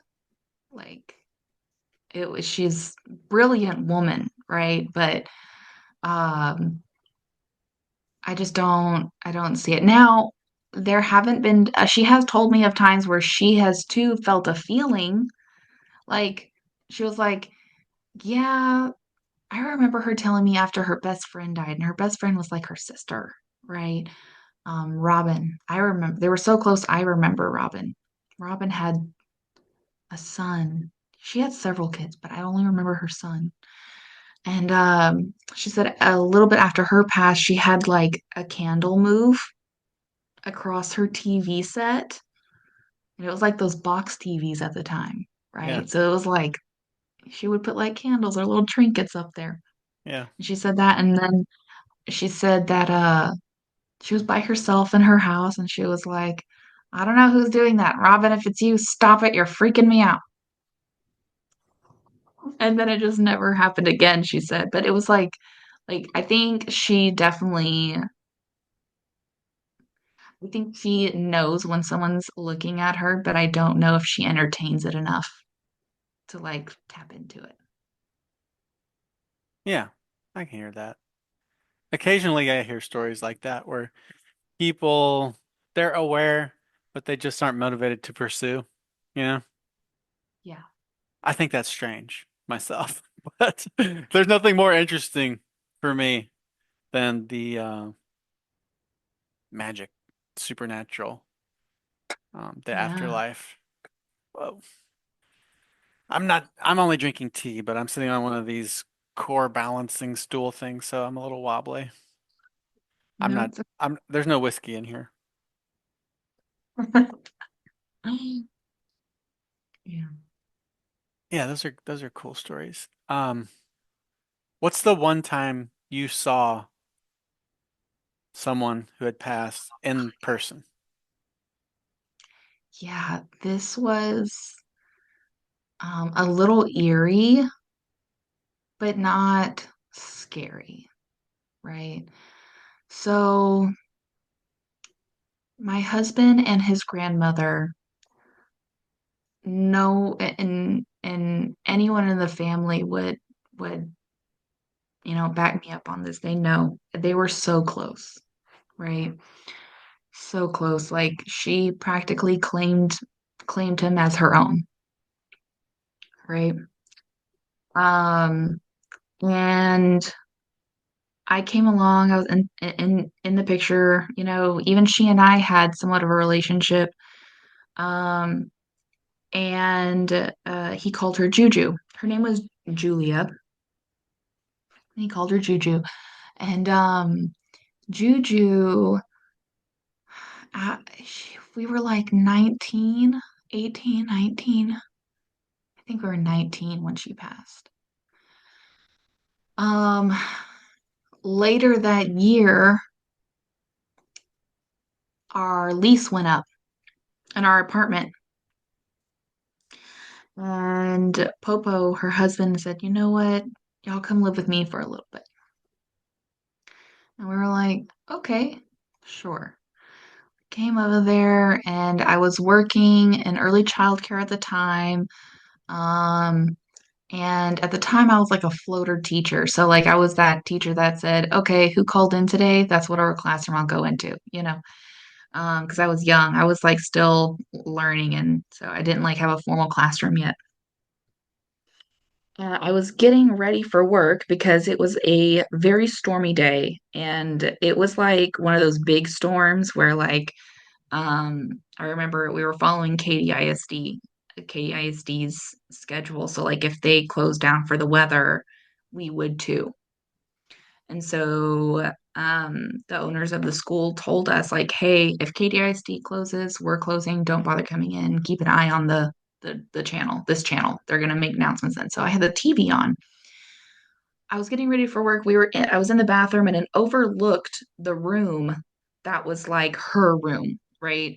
She always had the news channel on. She always sat in a specific spot. She had a lamp and like she had like these plastic cups. Um I actually have one. I can go get it if you want, but it's she had these plastic cups that she would sit there and she liked I remember she drank um like iced tea. Uh Crystal yeah, Light. she liked it. Yeah, all stuff. Yeah. So um I think it was just the perfect storm of things, right? Um, the light was off in that room. Uh, the her news channel was on, right? Because I was looking for my school stuff. And I remember I was blow drying my hair. I look over and I see her. And I don't see her, okay? Because like the couch was facing the TV and I was looking over the couch to the TV. So I was like behind the couch, right? I see the back of her head. I see her shoulders and I see under the couch because it wasn't like a couch. It was like one of those olden couches, like a love seat couch with pegs on it, right? So you can see like your ankles under it.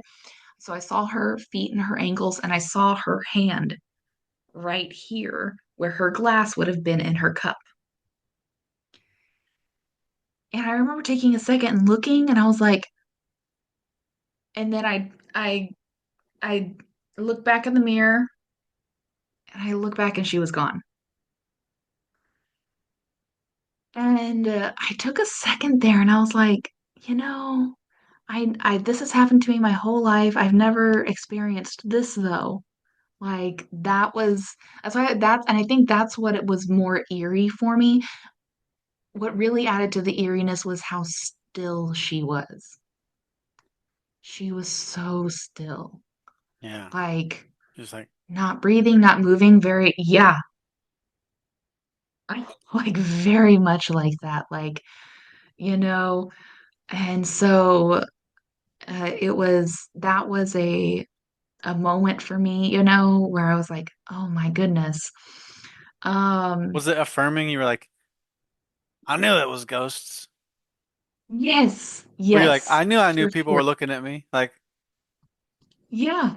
That's really what kind of was I was like, this can't not be real. This is a thing, like either that or maybe I am crazy. Who knows? Whatever. I don't care either way. For me, I know it's real. Like it was one of those moments where I was like that, and also for some reason I feel like if someone from the other side shows themselves to you, they're doing it for a reason. I think it's purposeful and intentional. I don't think they just accidentally do that, yeah. right? Um, What was the effect? so The effect was you were affirmed in your belief and your sort of self-idealization, where you're like, I am receiving messages from the other side. That was the net effect. You were like, this is real. Is that is yes, that that would is that the purpose, you think? What would be her purpose in revealing herself to you? I don't think that was necessarily her purpose. I think her purpose was because she had just passed away and we just moved in, and I was living with both the the the two people that she loved most in this world, her grandson and her husband, and I was the only one that could see her. So therefore she did. Like I feel like I had to say something about her being okay. Oh, and did you? I did to my husband. Not, yeah, my husband. I was not yet close enough to Popo to say something to him. Um, he is very much that like hard old man, stubborn, uh, farmer, rancher guy that, like you've seen like Yellowstone, like the old guy, the dad. That's how he is. Like he's very like that's yeah, like Very, he's like very, that. very present and Yeah. here and now Strong but oriented. emotionless. Yeah. Yeah, And so I didn't really, I was young. I didn't really know how to approach that without offending him, yeah, you know. At the yeah, time, Chase and I were not married, but I was living in his house. yeah. So it was like a weird thing. So no, I didn't really do that, but I did place that in my husband's hands because I said, look, I just don't think it's my place, which I didn't. I still don't feel like in that point in time it would have been my place. Yeah. Um, I'm married now. I have his great grandchildren. I would tell him anything at this point, right? It's fine. But yeah, at that point in time, it was just too, she had just passed. It would have been, I don't know. Yeah. I was trying to also avoid hurting him further. He was going through a lot. He just lost his Sure. wife. You So you think she just wanted you to tell your husband that that there is life after death and also that she's still there in the house watching her shows, drinking her tea. know, what I told him was that Juju will be with us because that's the feeling that she gave me. And she does pop around from time to time. Not all the time, but she does pop in. She pops in at life-changing events. She came around after my daughter was born. She's spoken to my son when he was around 2 or 3. Like in a dream Um, or what? How'd that go down real quick? oh no, that was weird. So you know, like you have like the nursery cameras. You can like talk to the kids through the nursery camera. You had one of those, and he was, I mean, I said 2 or 3. Like if he was not 3 yet, he was turning 3. Like he was still pretty young. And he would go through and like play with all his toys like in his room. I was hearing him over the monitor and he kept saying her name, but he was too like no one had actually spoken to him yet about Juju. No one said her name to him or anything, but he kept saying um uh Juju, pick up my truck. Juju, throw the ball. Like he was like he was talking to someone and he kept referring to them as Juju. He was playing with her, it sounds like. Yeah, like wow. Yes. And so I was like, this is weird. I go into the room and I was like, hey babe, what are you doing? And he was like, I'm just playing. And I was like, okay. And I just kind of left it like that, you know. Um, and then it stopped after I left. Like he didn't say it anymore. But there were just certain times as he's grown up that has happened. Since then, we have explained who Juju is, and he knows who Juju is. He's seen her picture and all of that. And with Junie, my daughter was this was really weird to me because it was late at night. She was like a week old. We were like we were maybe home from the hospital for like 2 or 3 nights. And I got up in the middle of the night to breastfeed, and I felt Juju over my shoulder, like looking at us. Um, and I was like, Juju, it's fine. I'm just, I'm gonna go to bed after this. There's nothing here. It's fine. And then all of a sudden, my daughter, who I was so upset, I was not upset. I was just jealous because she had yet to smile. And then all of a sudden, she detaches and she just looks up above me and smiles and like not just smiles, but like giggles. She was like, like, like she just did like a little, and she gave this huge smile. And I was like doing this, and I was like, and then she looked at me, and then she kept looking back up. She was like looking at, it's like as if she was looking at like me and my husband, like how she would look at, because that's what Chase would do, who would come behind me, look at the baby, and then piddle paddle, like it was very much like that kind of moment. And I knew it was her because she has like a certain feeling, and her feeling is always a mixture of um love and concern, love and concern. Like she's very much that mom that just always worries. And she, even when she was alive, she was that person that was like, here's some money. And we were like, we really don't need any money. We're fine. She was like, then go have a date, like, like it was like that. And so I can always feel knowing her. And so I knew it was her and I knew she was smiling. And so it just kind of confirmed that in that moment to me. That actually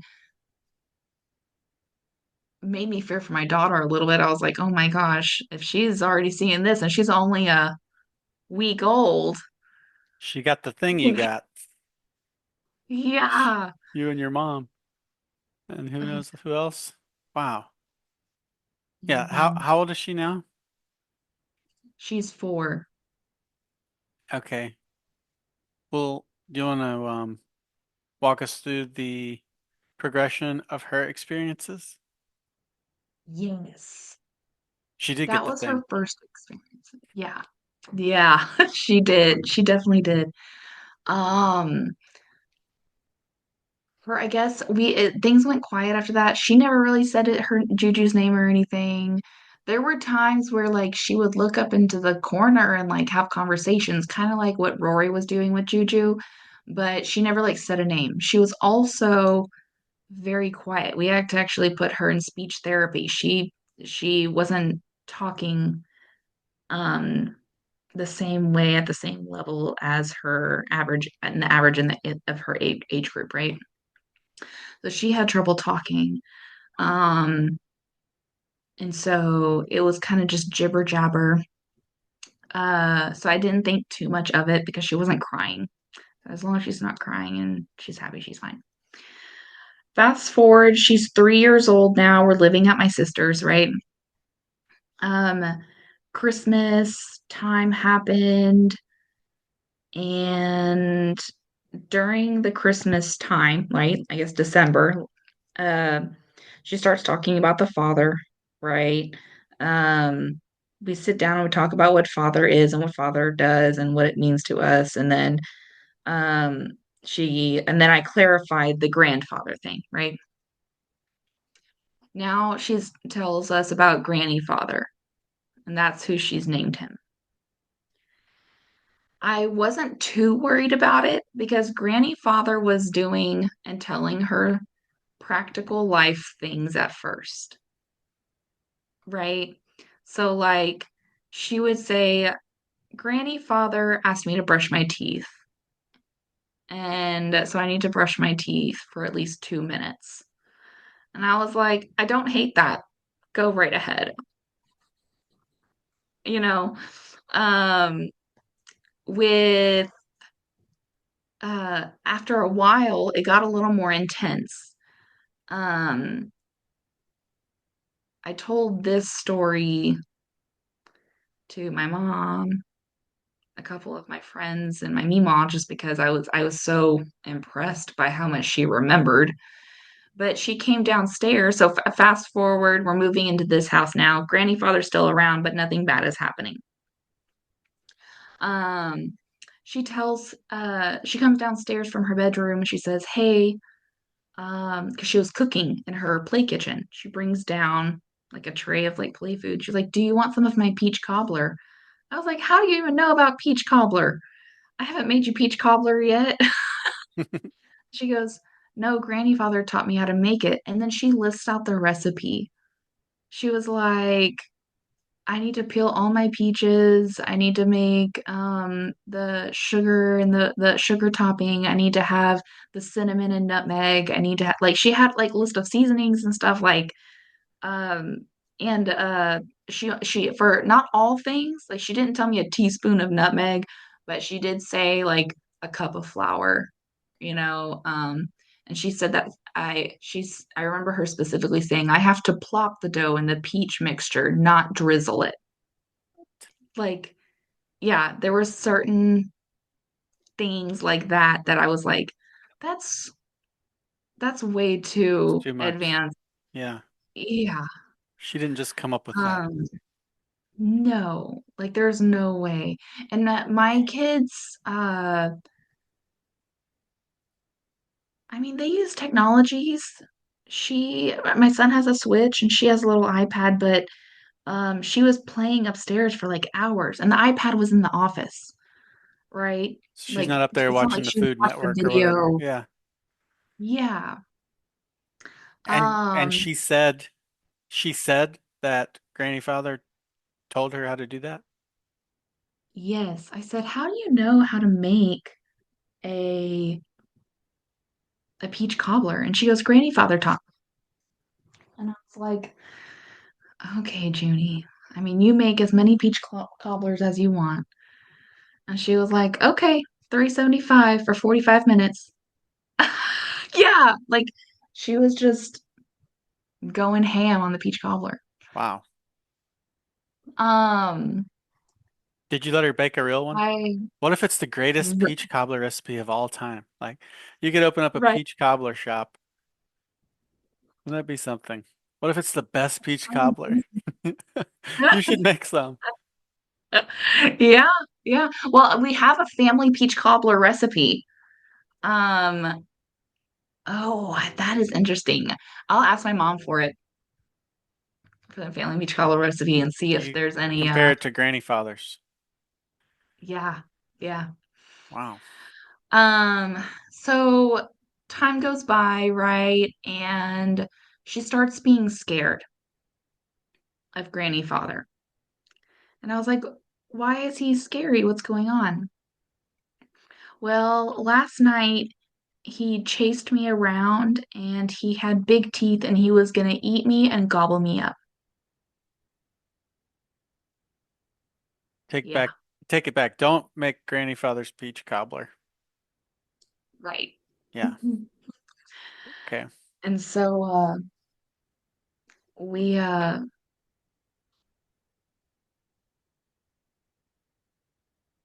I'm sorry. We live in an old country house and there's a huge field back there, and I think I saw a mouse. This is They exciting. come from time to time. Yeah. As long as it's not Granny Father. No, no. It's just like those little teeny field mice just from time to time. We have like the monthly pest control that comes out. Yeah. He's probably I think he's out because he probably found some because they don't generally come out. They don't want you to see you. So like Yeah. he probably had some poison. It's making him come out.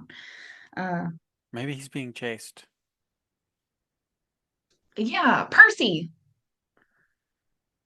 My cat brings them to me from time to time. Okay, okay. Sorry. I'm sorry. That distracted me. I was like, I think there's a mouse. Well, can you, Um, what kind of device are you on right now? Are you on a laptop or what? yeah, I'm on my laptop. If a cat and mouse race ensues, just see if you can get some of that footage. That would be exciting. Yeah. Yeah. Of a nice little diversion.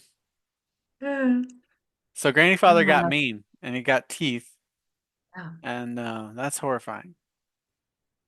Yep. I, at that point, was like, okay, this is probably not the grandfather of ours, right? Yeah. Um, and so then I start uh, talking out loud to Granny Father, go away. You are not welcome here. This is our house and our room. This is her room. This is her safe space. You cannot be here. Like all of the things, right? Were you discerning any of this presence, like, your thing where you feel the stuff? Did you feel anything?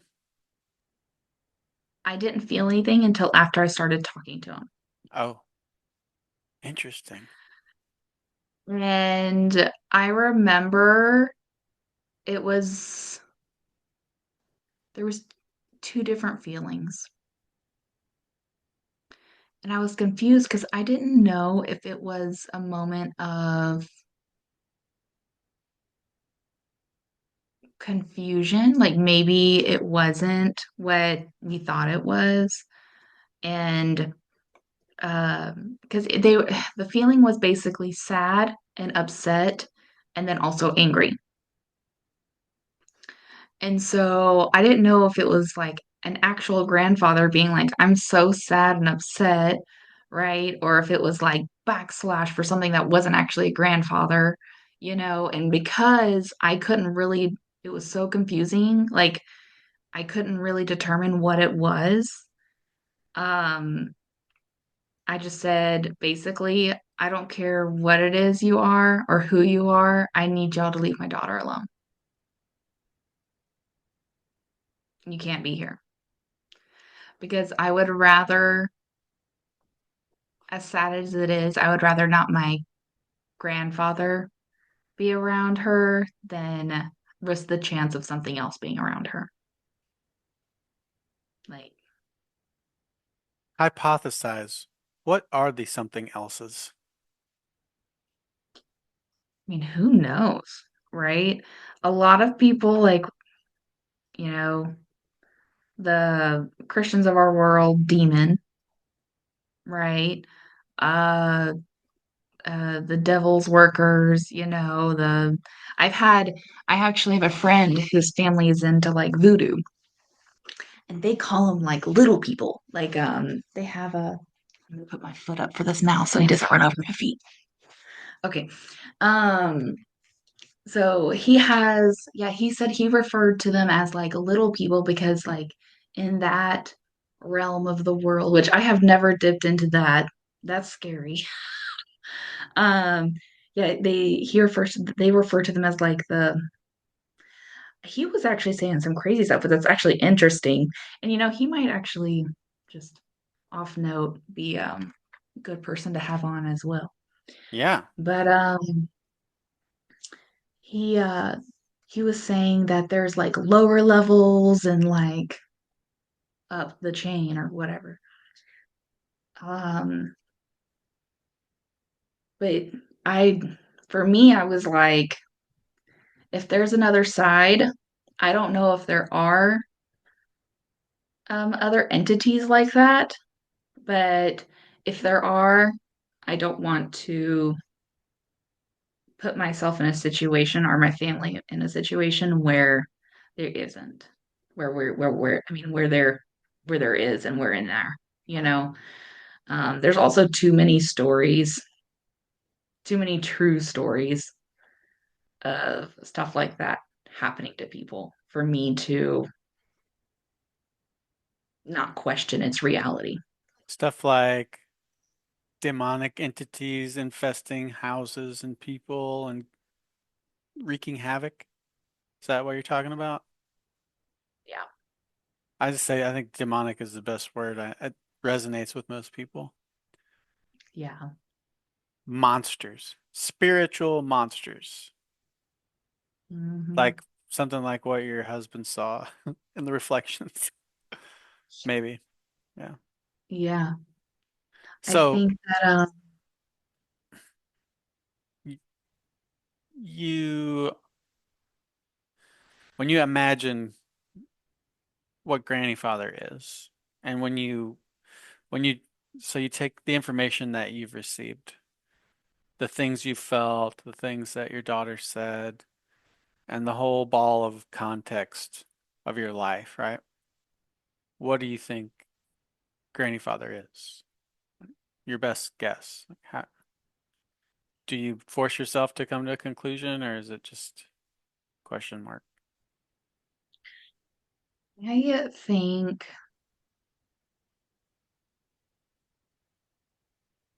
I think at some point Granny Father could have been a grandfather.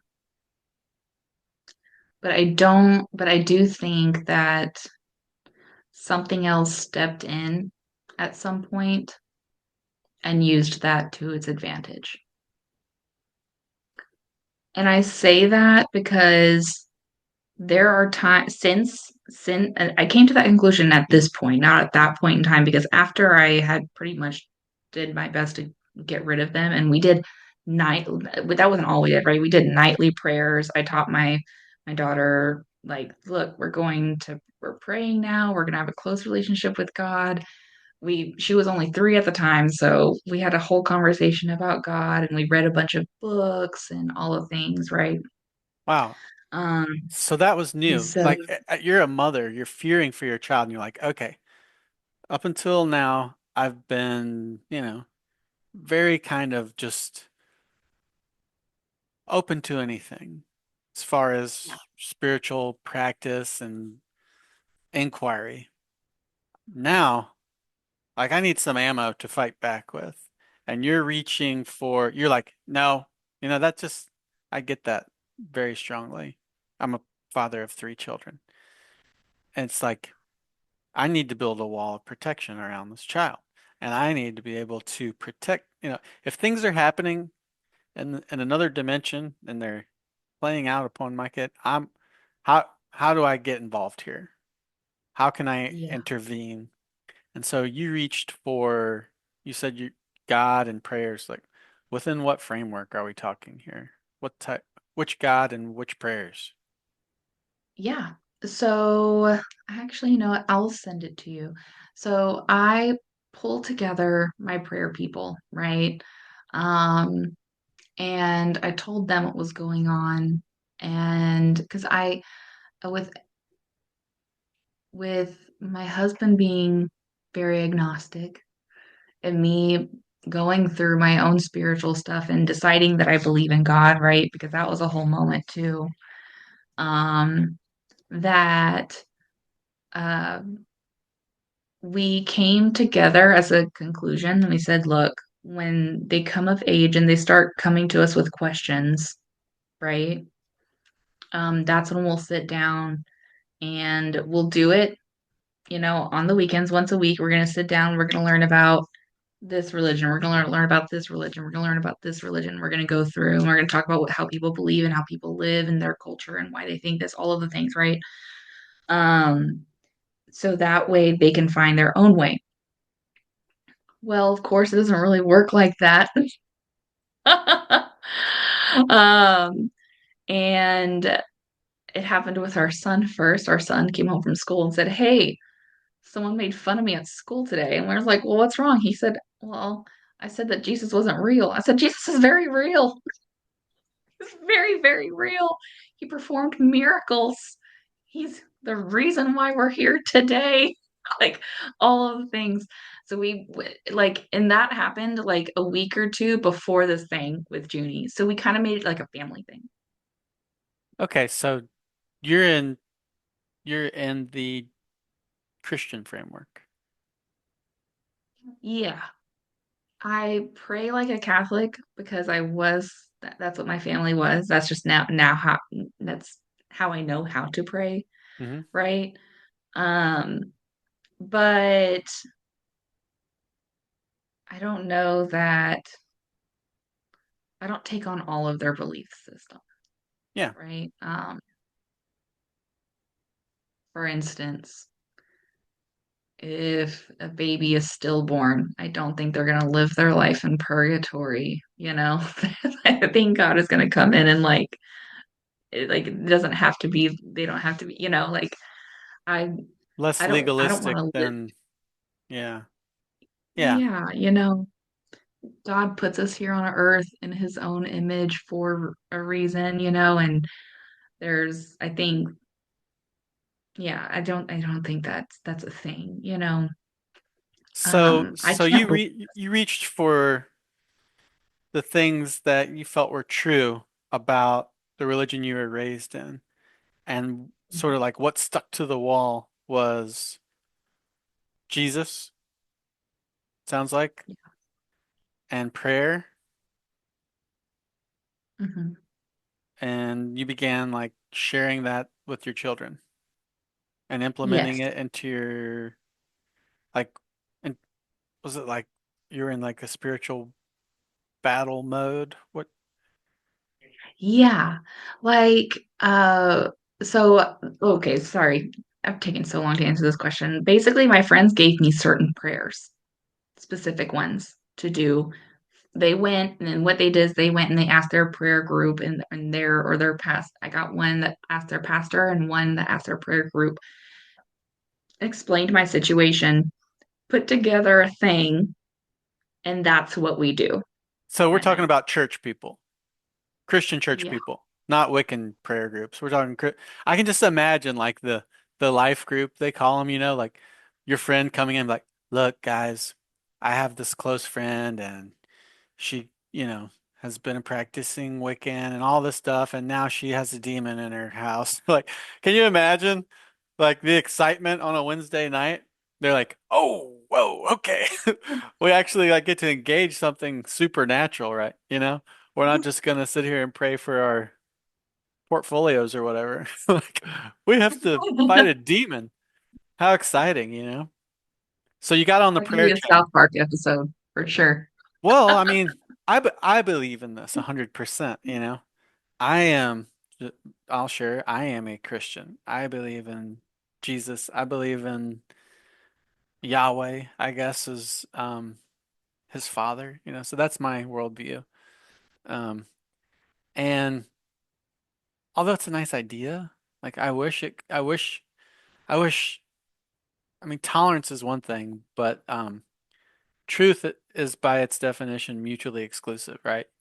One thing can't be true and also false, you know? So there are those things that we all have to come to terms with when we're looking for truth and real help, you know? And so, yeah, I'm gonna hand it back to you. You grabbed onto Jesus, Yeah, I basically reached out to my friend group. We did those prayers every night, Mhm. right? And that was, I mean, we all did it together, right? And we did it before bed, so it became like a routine, part of the routine. Would you mind sharing a little bit of what those prayers consisted of? Yes, I bring them up on my phone here. And when you say we, you're talking you, your husband, and your kids in the house at night. Just my husband I mean, just myself and my kids. Like I said, my husband's like very disconnected Okay. with that. Yeah. But you and your kids are like, this is what we're gonna do. Wow. Yeah. Yeah. I basically sat them down and was like, this is how we do it. I haven't done it in a while, so I need to go back and look for it. But what we do every night now is I wanted it became during this experience of this happening and it working, right? Because it did calm Granny Father down. The prayers. It worked. Um, and like within 2 weeks, she wasn't really talking about him anymore because it was like a several times a day, everyday thing. She was talking about Granny Father. Um, she Now it's more about we've turned prayer from like fighting back to having a relationship with God. Because should we ever need to fight back again, I don't want them to think of God as a protection tool or like a weapon and the sorts. I want them to have a real relationship with God because that's what's important because God only does that because he loves us, you know? And so now it's turned from not really doing these prayers, but simply talking to God, and having that relationship with him. And we've grown from like with my son, my son has grown from suspicions to now, um,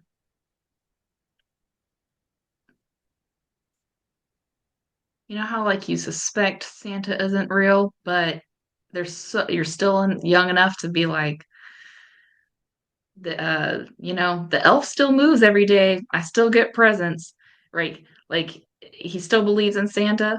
Like he's now like grown from like he's Jesus is not real to like, oh, okay, he's real, but I'm gonna keep an eye on you. Like he's very like that right now. Um, so progress. Trying to think. You don't have to find the exact prayers if that's what you're looking for. If you give me a gist of it. Oh, But okay. I just I love like the premise of both of these experiences where like as a Christian, the things that I want and pray for are the affirmations, right? And the interaction on a supernatural level. As immature or impatient or all the things that people would call me as that is, you know? And they're the same things that motivated you in your um, exploration into paganism or witchcraft. I mean, yeah. So it's like this interaction with, you said relate, use the word relationship. Like, you had Yeah. this relationship with this force, and it was it worked. You did the spell, and the guy was like, "Yeah, it's so weird. I feel like normal for a day, you know?" And then here you are, years later, reaching out again into the unknown, from a different place, a place of love again, but, Yeah. motherly love, like, and then it worked, you know? Yeah. Um, I just want I want to hear you compare those two, you know? And Yeah. how I don't know what I want you to say. I've said that. What do you think about those words I just said? Yes, I've thought about this a couple times, but when I think what it comes back down to, and this is what sparked really the idea of how scientifical is this actually, and we just don't know about it, you know? Um, and so there was that, but I think with our friend back in the day, it's simply what I believed. And then with my daughter right now, it's simply what I believed. I was watching a show yesterday called This Is Us. Have you seen it on Netflix?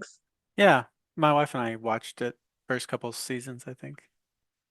So there's an episode where one of the kiddos is in the hospital and he's looking at uh like baby Jesus and the manger and everything.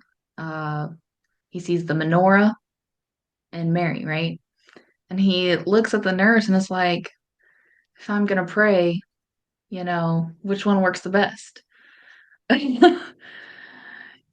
And she was like, they all work pretty good. So, and it's very much like I think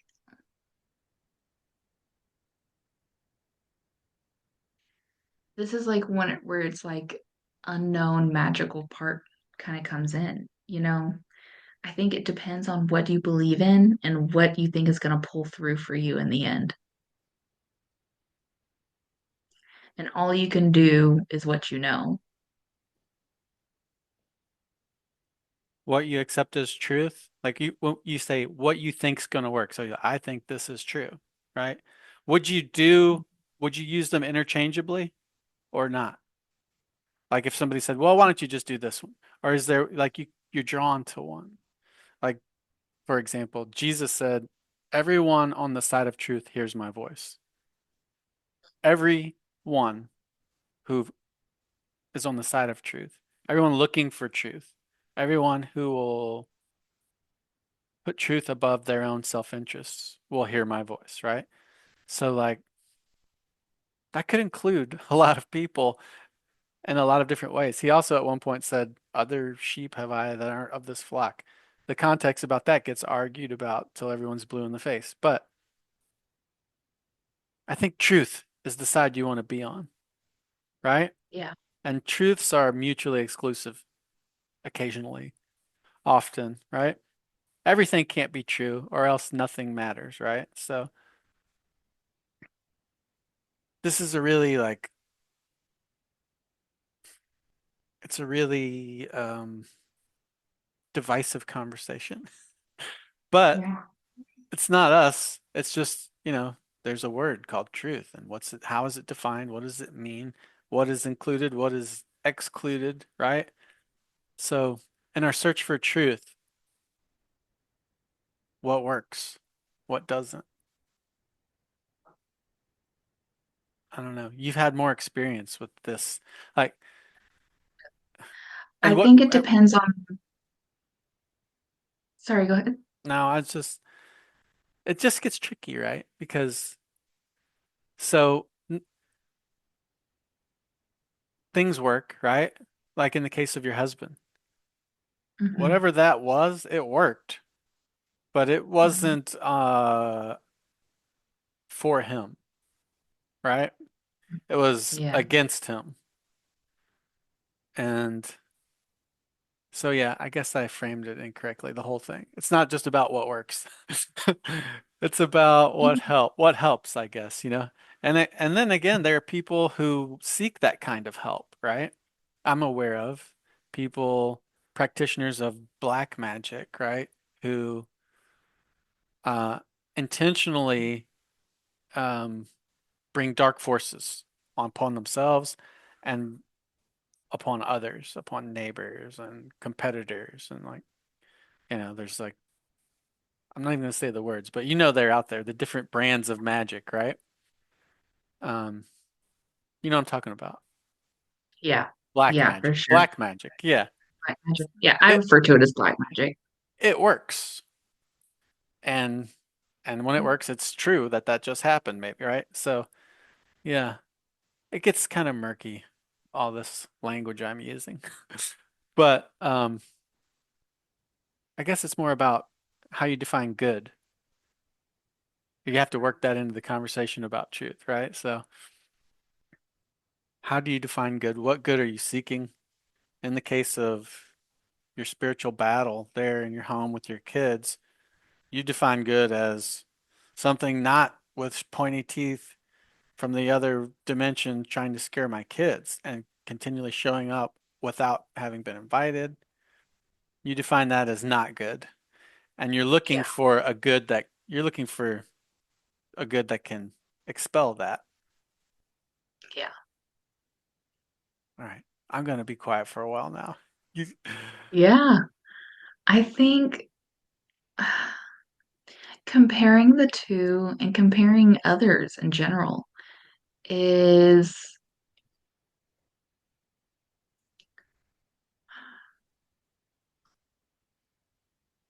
it's a battle that I've had to fight on and off since I was 16. a battle of conviction. Yeah, there are some things, like I said, in disparity, I will still go to magic. For some reason, I have a very strong intuition. And I don't say that on the magical force side. I mean, like, when I get a feeling, that's generally what's happening. So much so that, like, my sister will come to me with a problem and be like, this is what happened. I'm like, it's probably because this happened, and then she'll go have the conversation with whoever it was, and she's like, you were right, whatever, you're right again, you're always right. And I'm like, it's not that I'm right, it's just that's just the feeling I get. Like, she's not the only one. Like, I've had several people in my life that's like, you have a pretty crazy intuition, Kayla. I don't know how I know things, and it's always wrapped around um like emotion, right? Like, and it's not necessary. I don't want to call it empath. I'm not like that. Like, as someone walks in the room, I'm not like feeling what they're feeling. Can I read their face like every other person? Yeah, sure, but it's not like that. It's more like, um, I don't know. I feel like I have a pretty open mindset, and when it comes to my situation with both Wicca and Catholicism or Christianity, I just get an intuition feeling of what to use and when. What to use and when. And is your feeling that this use at this time is acceptable to God? Yeah, I don't think God, I don't think he, I think he recognizes when something is real. I also think he's the creator of all things, you know? So did he create Wicca? Did he create this for us? Did he create, like, we could debate that too, because that, you get like, the cancer kid, and the parents are like, no, we don't believe in medicine. And maybe God put medicine there to cure the cancer, right? Like, it's that type of moment where it's like, God gives us these resources. Why not use them? I see. Yeah. So things happen. But Wicca is just another framework created by people. You can research and find their affiliations, and I'm not comfortable with them. But some of the Yeah. practices and, of course, nature, right? And using nature and if you can, if there's some kind of like alchemical weirdness when you split an acorn and boil it in pine straw water and spit in it and do whatever. I'm just but it, I have newt. I don't know if you can get a hold of newt anymore. Maybe in the UK. Right? So Yeah. if there's something that God had built into his system, then he suppressed it. It hasn't been revealed to us through the other means by which he's revealed things to us. Except that there is that intuition, and that certain people are drawn to certain practices just seemingly by virtue of having been born. Like, I've heard stories of people who intuitively engage in sort of pagan rituals. Um, and then they later in life they learn, I didn't know the whole time I was doing this stuff, and yeah, there's a religion built around it, or there are these. I've heard quite a few stories like that. And you kind of intimated that that was how you perceived your own initial um, entry point. It was just a natural inclination. Um, Yeah, yeah. like I didn't have any intention of like converting to Wicca. I did do, the ritual because once I had that turning point and everything, I did say that. At what age? Um, At what age you did what ritual? that was after that whole thing, and so I think at like 17, Okay. 17 I did that. You said after that whole thing. Because So after the scary thing with your boyfriend, or what? After what? yeah, Then you're like, yeah, okay, it was you s- that after, happened, and it motivated you to go full bore Wicca. I think it's not yes, in a sense you can say that. I think the it was more like I sat down and I really thought about like what's real and what's not. And I was uh for the past 10 years having Catholicism shoved down my throat in a way I didn't want it to. I didn't have very good experiences in the church, Yeah. so I was already lost. Yeah, you were Um, disenfranchised from the church. That's so common. Yeah, yeah, I was just disconnected, my body was there, but my mind was not, nor was my heart. And so, um, it was like I felt I was just happy to have found something. it's real. You said, "What's real?" Well, the demon girl's real, and Yeah. that's real. And then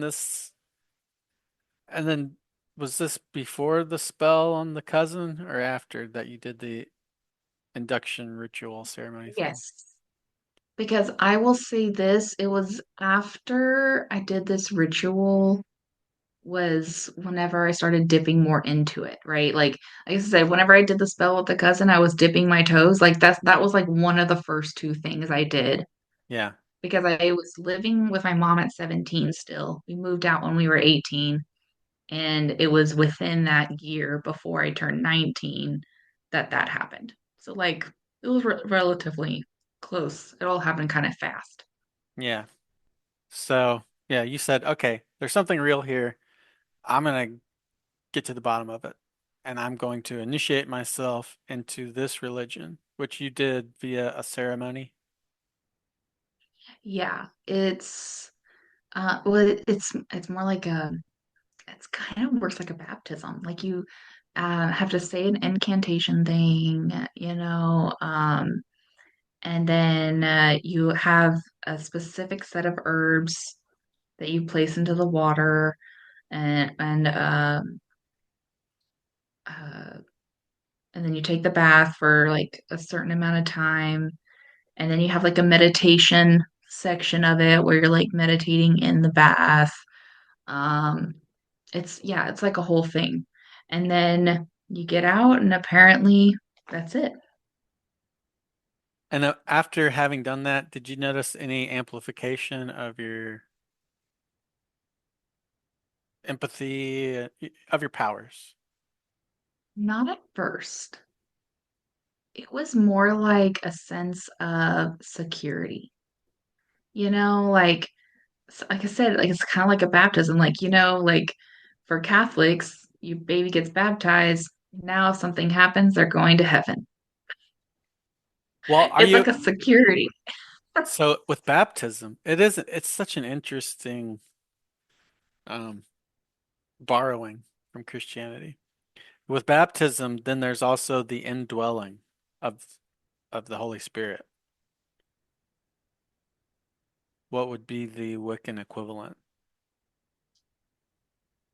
I think for Granny me, it Father? was just, Was it Granny Father? yeah.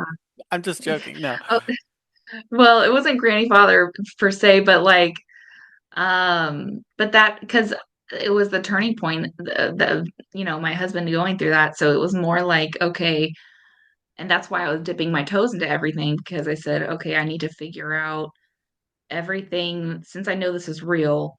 What is dangerous? What is not? How do I protect myself? And so that's when I started,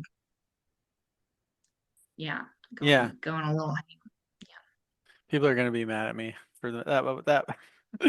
I'm just like, we all have to yeah. That was rationalize for funny. ourselves. It wasn't funny.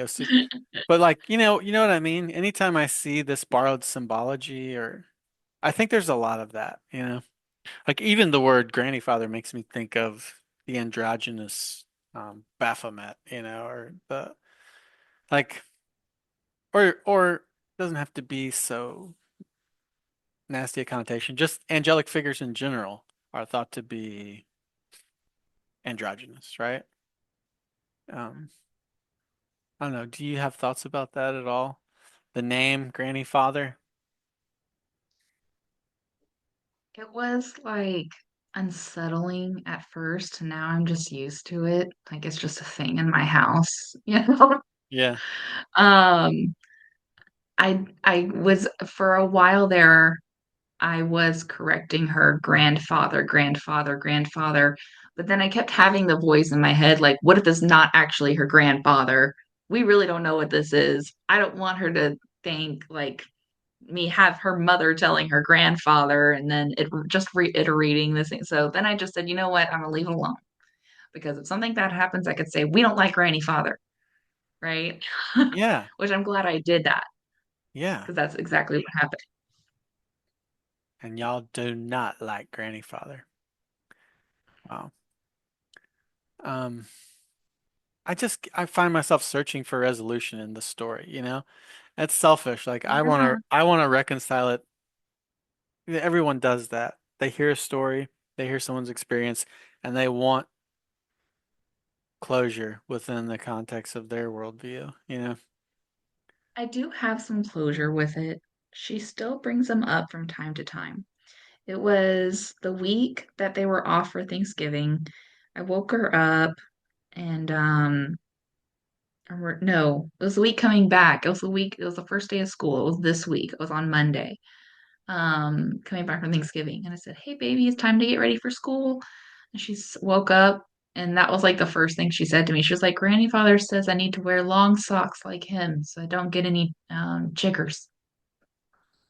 Chiggers? Chiggers. I was like, "Do you know what a chigger is?" Like those little bugs Yeah, that will get yeah, yeah. yeah.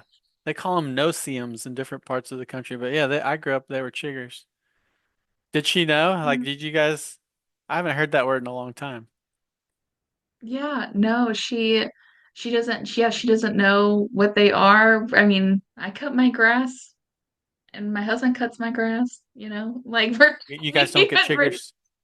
Yeah, yeah, not really. No. that's I mean, out in the field probably, but not too bad around here. And she wasn't even gonna go through the grass. She was gonna go to school. Or there's like a playground with mulch, maybe. So he's still around. He's back, or the I mean, I told her that um we can wear long socks, but the chiggers are not going to be a thing for her, and that she needs to talk to God about Granny Father. And she said, "Okay, mommy, I will." And then I haven't heard from him. I haven't heard about him since. And every night, like I said, it's turned from saying those prayers to like talking to God. And so she tells me every night before bed, "I'm gonna talk to God," and all the things, you know. And she's so sweet. She's like, "I pray that my brother gives me his candy. yep. Isn't that great? I Yeah. pray that my mom gets a nap today." Like she's so like it's very like that. But I was like, you know what? As long as she's praying, it's a start, right? It's a start. So I'm getting there. Yeah. Well, that's encouraging for you guys. And yeah, there's a sense of closure there. Um, the other closure I was referring to was just the sort of the sort of um, resolution of direction for you. And Oh, that's what, like, like how are you going to continue this balancing act, right? Where are you? You had the convictions, like you're being pulled towards, you know, different system of belief and practice. It sounds like the other one, well, do you feel a sense of urgency to kind of, you know, separate these two systems of belief, or you think they can exist together? I mean, we kind of talked about all this already, but yeah, we have. You kind of think they can exist together, don't you? yes, I think that they can coexist. However, um, I think I know what you're looking for now. The my sense of closure, right? Because like I said, I've been battling it forever, right? Um, is really trusting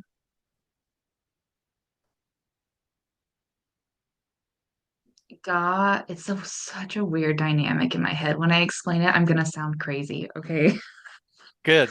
That's interesting. Yeah. Okay. It's trusting myself and therefore God, right? Like trusting God, but through me. Does that make sense? Like, It's a not very, like, okay, I'm not saying like Jesus or like anything. I'm not like that, okay? What I'm saying like is like God, I feel like puts everyone in their own place in their own time for a reason, mhm. right? Like I'm waiting at the bus stop. There's a bus coming. Someone just steps off the step and I'm there to pull them off. They're saved, right? Anything, any that could happen to anyone. That's kind of how I look at life. Like I feel like everyone has their own journey and own destiny in a sense. Can that destiny change though? Yeah, I do feel like that. Other I feel like throughout life things happen so often that like so for instance, it was crazy. This is the best way I can explain it. My sister started dating her now ex-husband a month before I started dating my husband, right? So they all two are high school sweethearts, right? And there was zero reason for me not to be able to find a house. Like, why did I have to move in with her, right? We move in with them. We couldn't find something, we move in with them. And then they end up getting a divorce. And I had to be there to help her through that.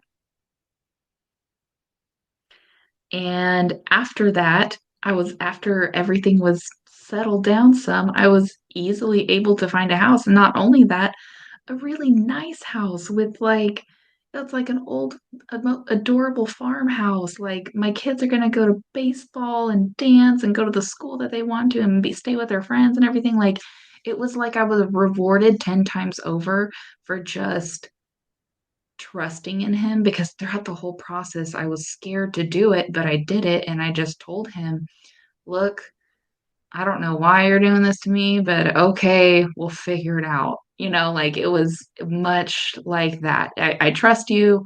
I don't like it, but I don't have to like it, but okay, I accept it. Who are That's you what it was. talking to? Who are you God. saying, God? This is a singular entity in Yeah. Like, your belief system. Like this is God. yeah. Okay. Um, and so it was just, and that's not the only instance, right? Like, there's just stuff that's happened to me throughout my life where, like, I I've forced myself to trust in him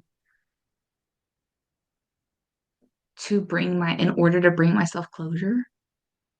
Like, I know that whatever happens, God is going to be here to save it, and it can be in any way, shape, or form. I just don't know what that looks like. And so that's why I say, like, I try to keep an open mind about things. Like I'm going to be here and use whatever God gives me to use. Right. Yeah, I understand. And those things that the way that you described God influencing the timing of your life and his sort of sovereignty over your placement at different times, or is urging you and you're struggling to be comfortable but trust anyway, and then in hindsight it's like that was actually ideal, right? Yeah. That all resonates with me. Um, yes. And not just by virtue of, my reading or whatever, but my personal experience too. And then there are those things which I think are off limits, right? Mhm. Um, Yeah, I'm not like sacrificing goats in the backyard or anything, like, yeah, no, but this, yeah, there are a lot of, church-going Christians, Bible reading people who listen to my podcast. I know that. And I'm not a churchgoer at the moment, but I am a Bible reading. I believe there is an outline for me. It's a hard thing to contemplate, right? Again, like his sovereignty over somebody's placement in Papua New Guinea, right? In 1840, right? He can handle that. But for me and what I've been exposed to, and it's like, and there's also this element of conviction and discernment too. Like personally, I've always been really drawn, like I said, like my whole life, I'm like, yes, give me the supernatural. Like, where is it? How can I access? Oh, okay. What do I do? What do I, like these are the urges I've had, like because it's fun and exciting and I'm thrill-seeking type yeah. of person. But also it's just like, what's more interesting than that, right? Right? I mean, Hmm. what could be more interesting than that? Like I really sympathize with everyone who devotes their life to that, right? Because I get it. I get the draw. But ultimately, like supernatural manifestations, I've come to this place, or this knowledge or this understanding, not from personal experience, just I feel it. Like if I were to pursue that as a practical magician, it wouldn't be ultimately what fulfills me, you know, because Yeah. I still need purpose, meaning, a transcending value. Um, And those are things that I find in the person of Jesus. Um, Yeah. the other stuff is just like kid stuff, fun, you know. And so like for some people who are less, um, who have probably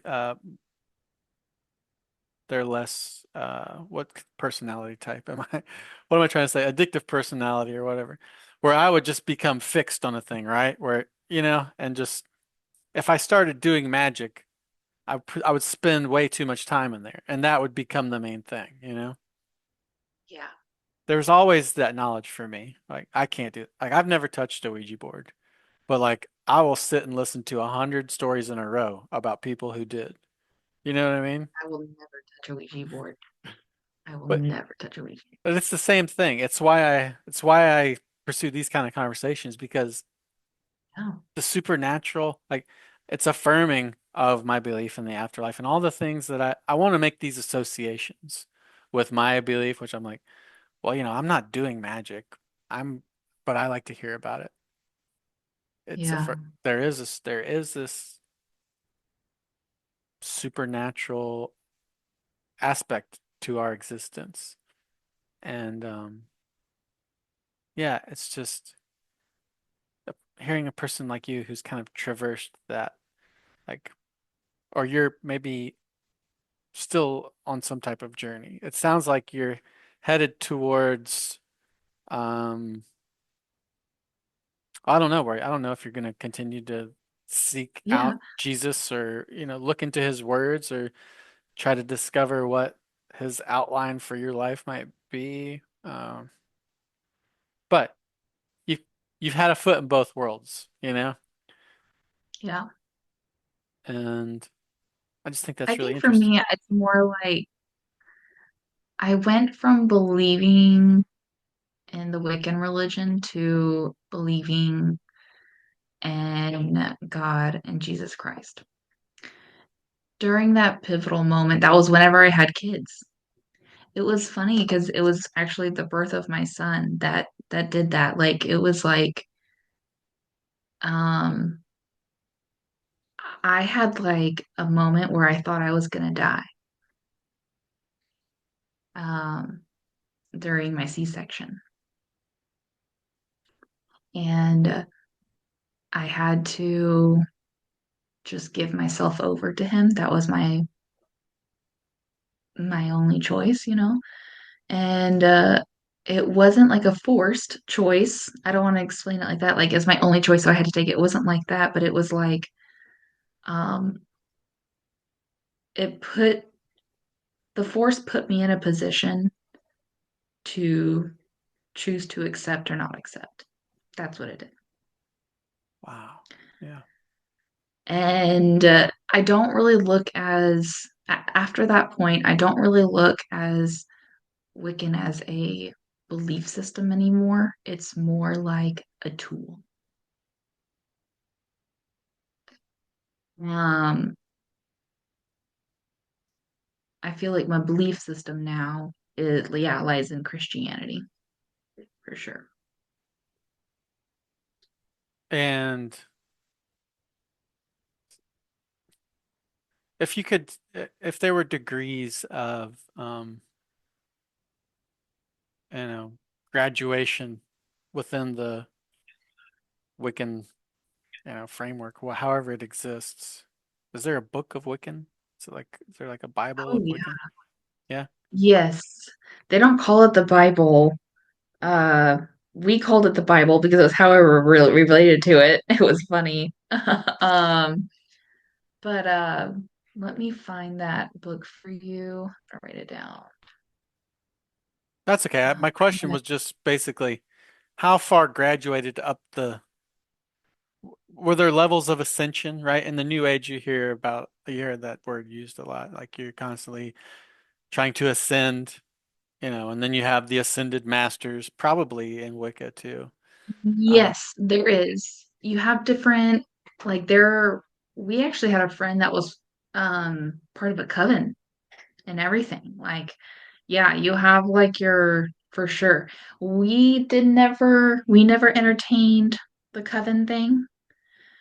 I thought, okay, I don't want to say never entertained it. I entertained it in my head. I never moved forward with it because and that feeling was because of the ultimate decision not to move forward was because of my immaturity at the time.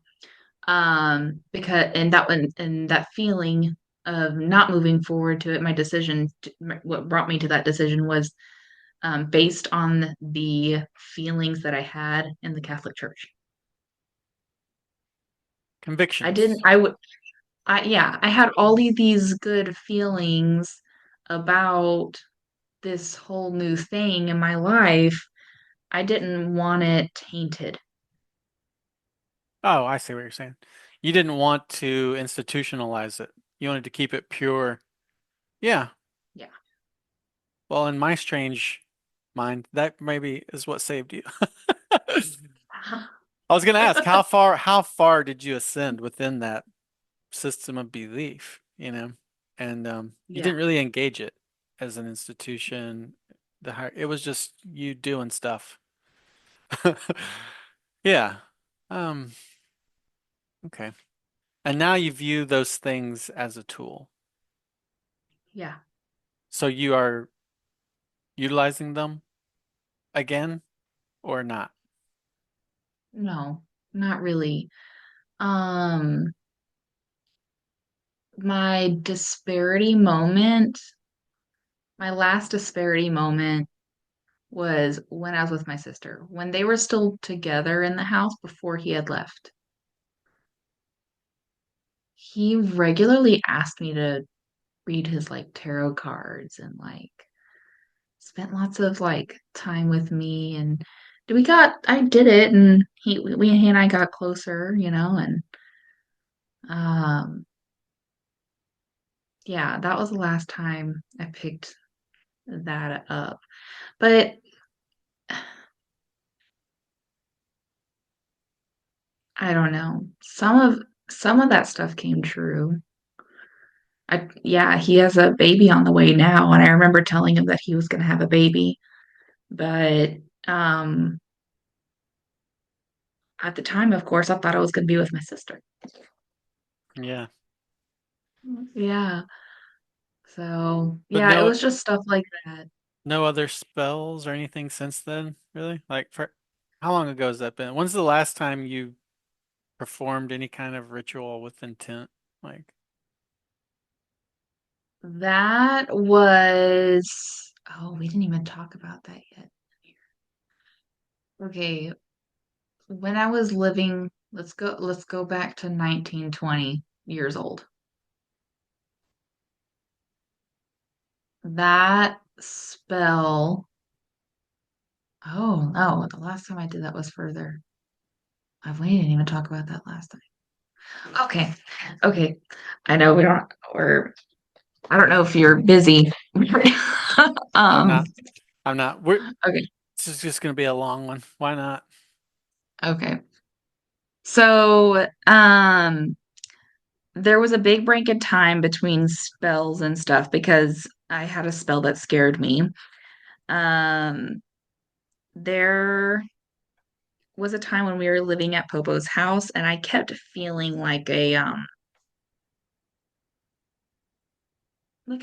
very dark spirit. Like I was not comfortable. Wasn't as scary as what was in my husband's house, right? But he would come through every now and then. He only came through and played in like the hallway or in the the game room. And I use the word play because not that he's a kid or a human. I really don't know what he is. He's very free spirited, right? Um, and so uh, I was constantly telling him to leave. He would leave for a week or two, come back. Well, I didn't like the coming and going. So I was like, maybe I should pursue this and try to figure out what it wants.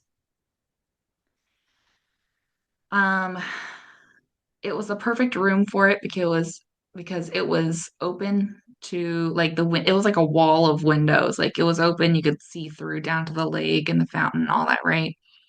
Um, and there was a lot of sun in the room. Like I surrounded myself in a very positive, lighthearted spirit environment. I made sure that it was all very made out of light and positivity.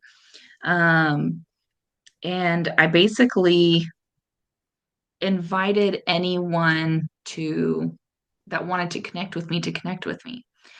And this is why I say you need to use the words in your spells and rituals very, very specifically. Because I used the word connect. I didn't use the word like talk with me, right? Yeah. Um, since then, I mean, I'm fine, right? But since that moment, there are certain people, not everyone, but I have other people who are sensitive in my life that has like felt something following me and it follows me wherever I go. Like I don't know how to get rid of it. Um, it doesn't hurt me, and I've also been told that it likes me, that I shouldn't fear it. It's neither like good nor evil. Like it's just there. Um, I wonder on whose authority they are speaking, those people. the the last person that told me that we were on vacation with my parents in New Orleans, and literally just this rando lady, I don't even know her name, stopped me in the street and told me this. Yeah. You said there's a dark thing following you. It's not good or evil. It It just said is. no, not even that. She went deeper. She was like, "Did you have someone attached to you? Did you invite this? What had happened? What did you do?" Yeah, she had like a little attitude, but it was like lighthearted attitude. It was fun. She was like, "What did you do?" And I told her what I told you, and she goes, "Yeah, yeah, because I see a room of windows." Like, and I didn't tell her about their windows. I just said there I was in a place with lots of sun. She goes, "Yeah, I see a room of windows, and you can kind of see down the windows." Like she kind of described the room a little bit. Um, I chose that room specifically not because it would come in and out all the time, but that was um the family room. Like when anyone came to the house, everyone went to that room. It's where like they go hunting a lot, so it's where they had like all of their taxidermy. They were all proud of the room, like I knew there was lots of family memories in there. And so she was like, "Yeah, this is like a common room." Like she described the whole situation. And then that she was like, "Yeah, at that point this thing like attached to you. But how did you like she goes, "Why did you do that?" Like she was more concerned over the fact that I intentionally did it.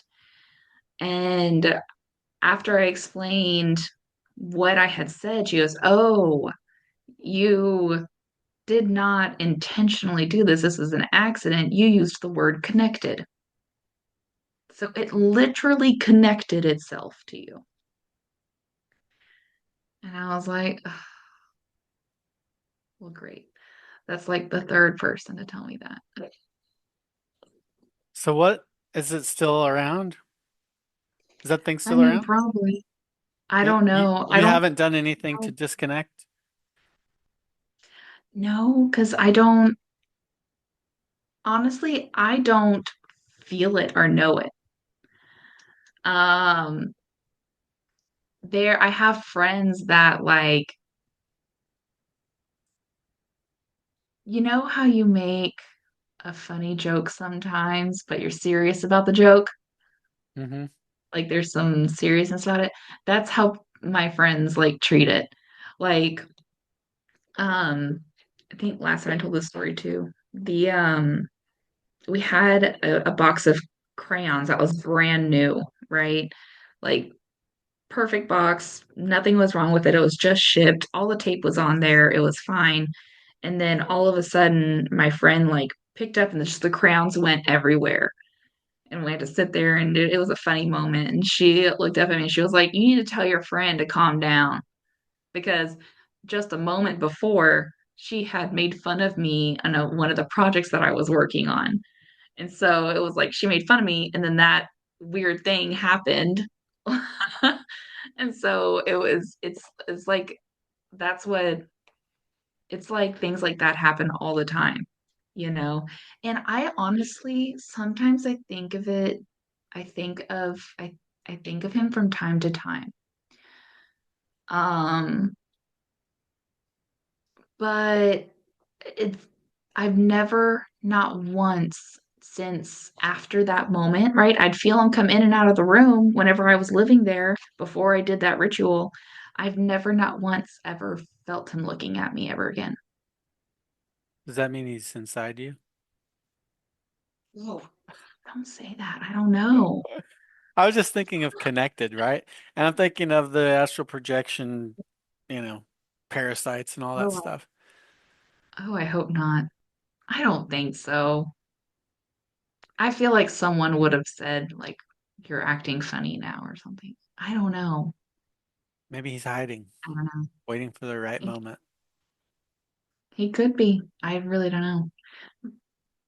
Maybe he just But behave. Maybe do you make any association with Granny Father in this thing, this dark thing that,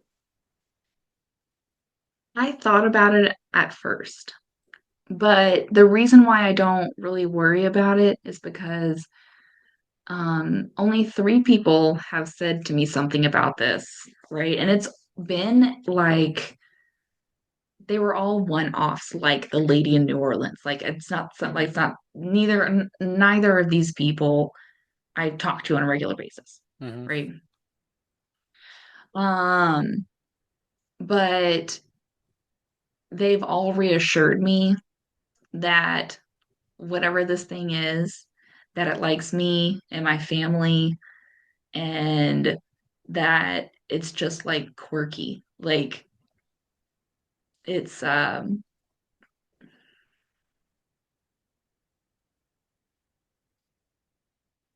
if anything, it has like a protective thing with me. hmm. But Uh, not in like a sense of like if you trip me, it'll trip you back. It's not like that. It's like with the crayon thing. Like that stuff like that happens all the time. Like if someone says something to me and I'm like, "Well, that was rude." And then like I've had someone get like a flat tire after something like that. Yeah. And maybe they're just coincidences. I don't know. I don't know. It reminds me of the fairies again. Um, they're thought of as jokesters. These, yeah, I Hmm. don't pranksters, Um, Yeah. I don't know. My thinking has always been so binary about these beings. They're either good or evil. Um, and yeah, I don't know. I don't have to solve it for us today.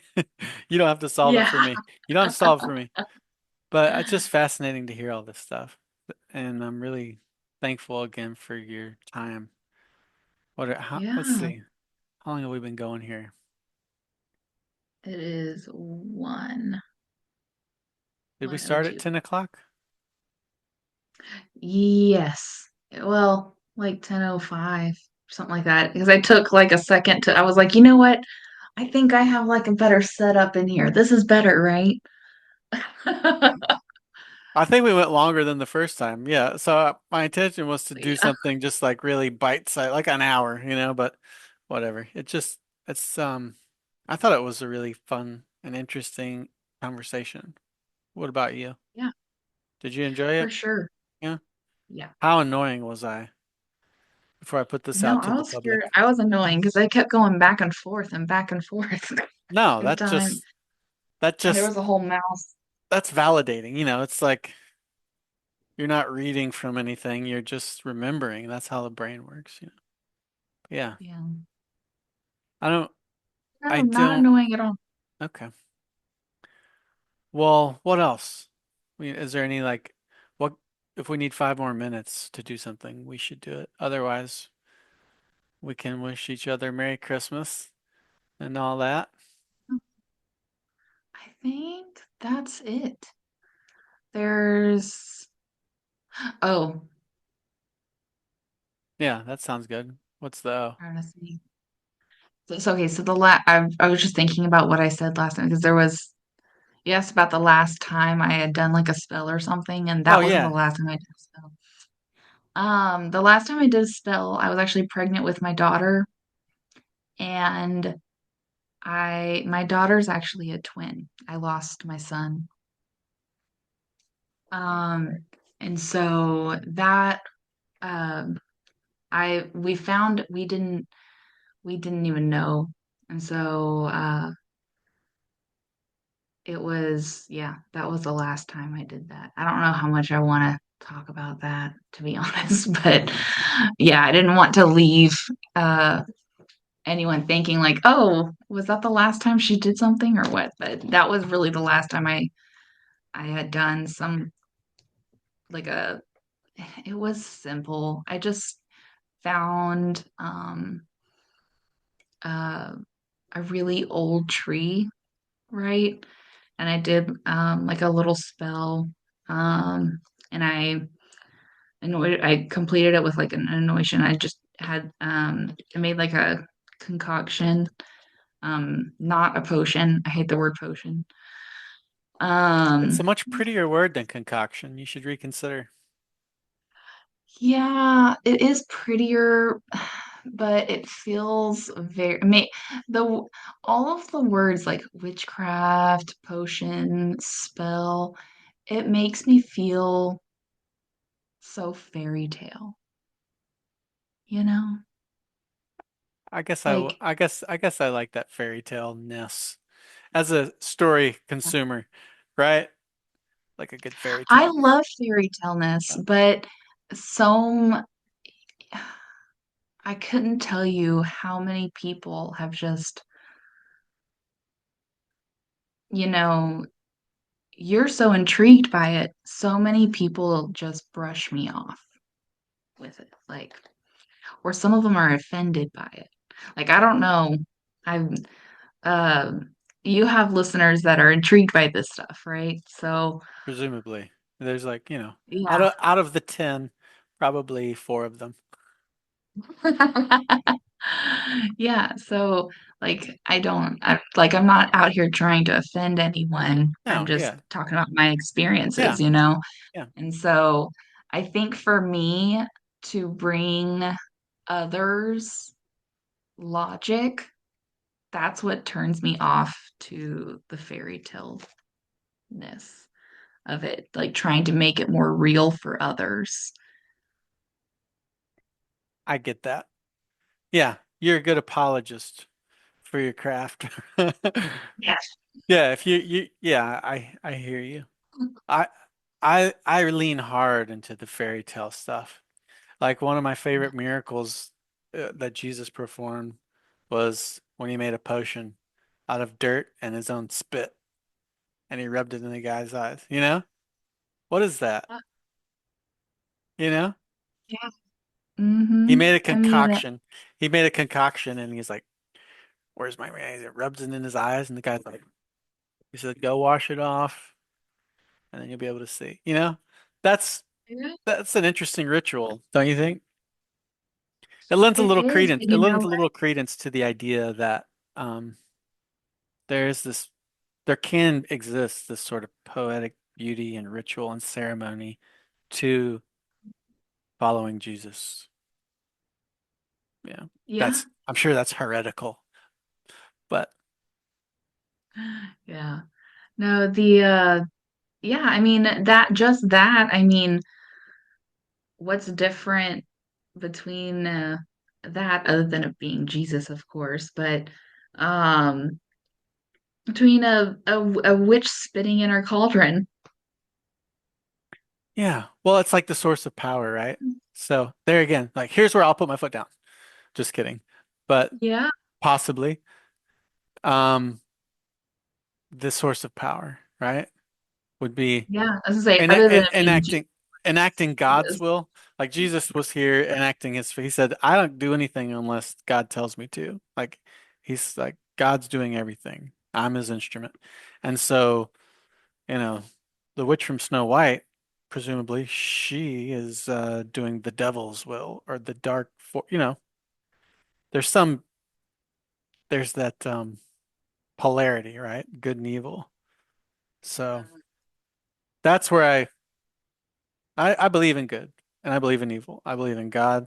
I actually believe in the devil, literal Lucifer, you know? Um, but yeah, that's where I'm at.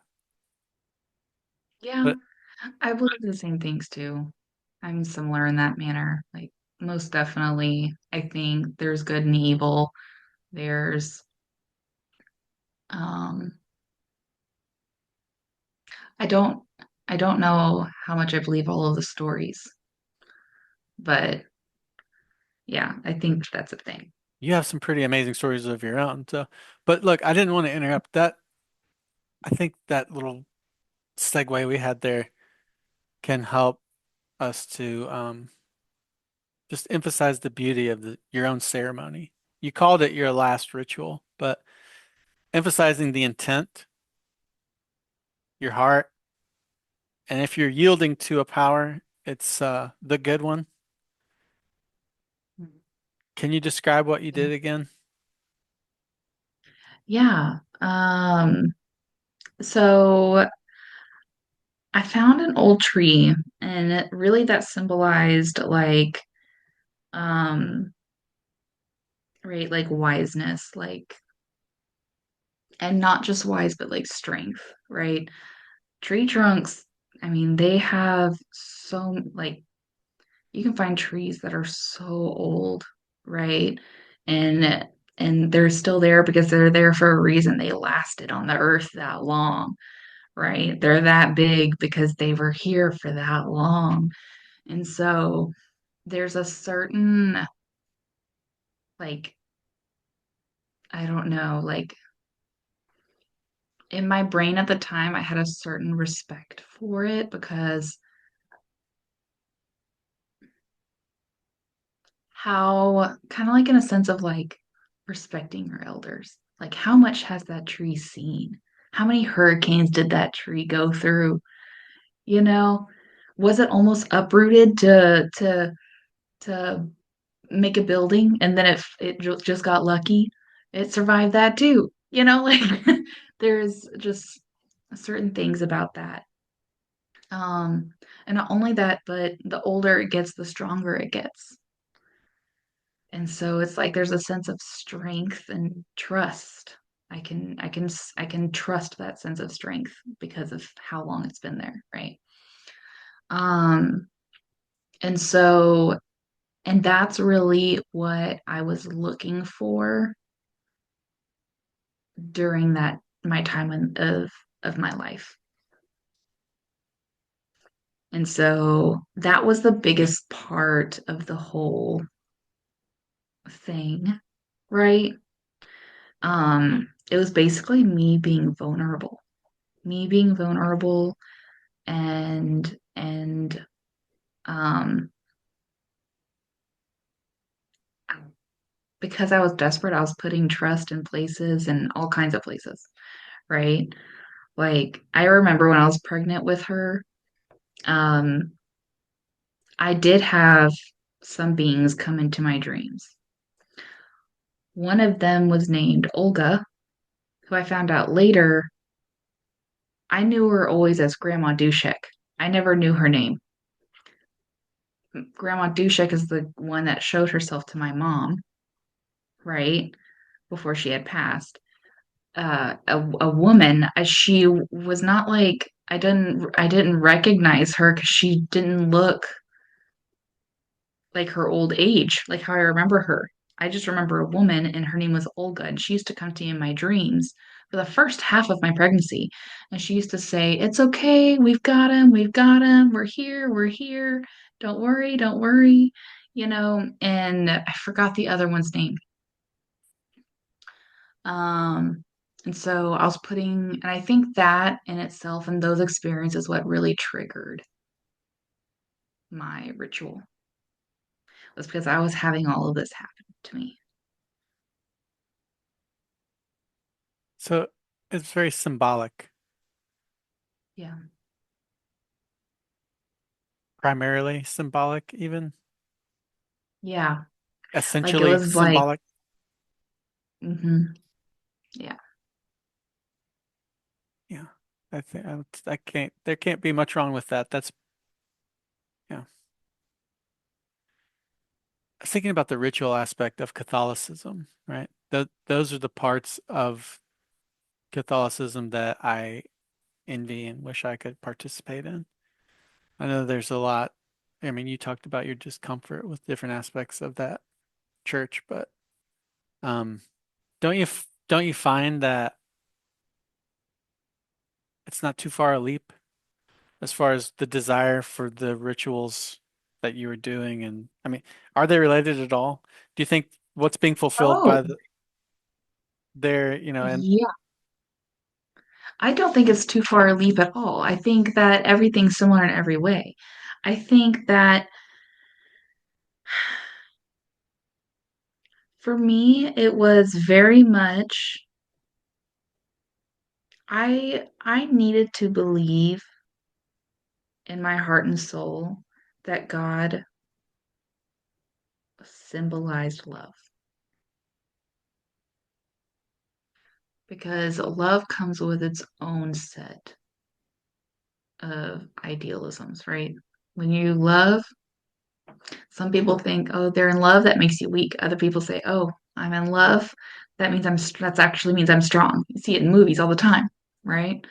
Uh, you know, because I love my wife, she makes me stronger, right? Like it's like a or she makes me smarter. She pushes me in ways like I think I needed to know that when it came to God, it was pure love. And I didn't, there are some rituals that I don't feel were presented to me in a way that surrounds love, right? So, for instance, we talked about baptism.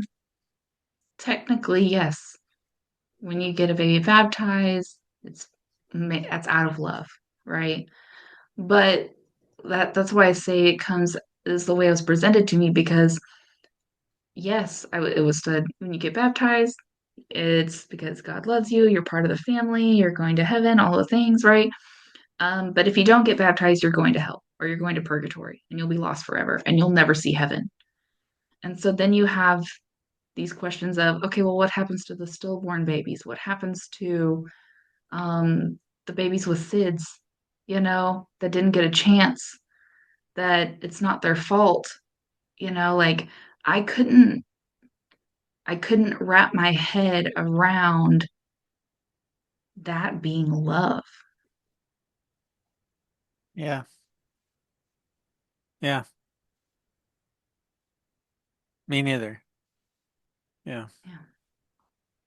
And so I know it sounds complicated and weird, but in my own way,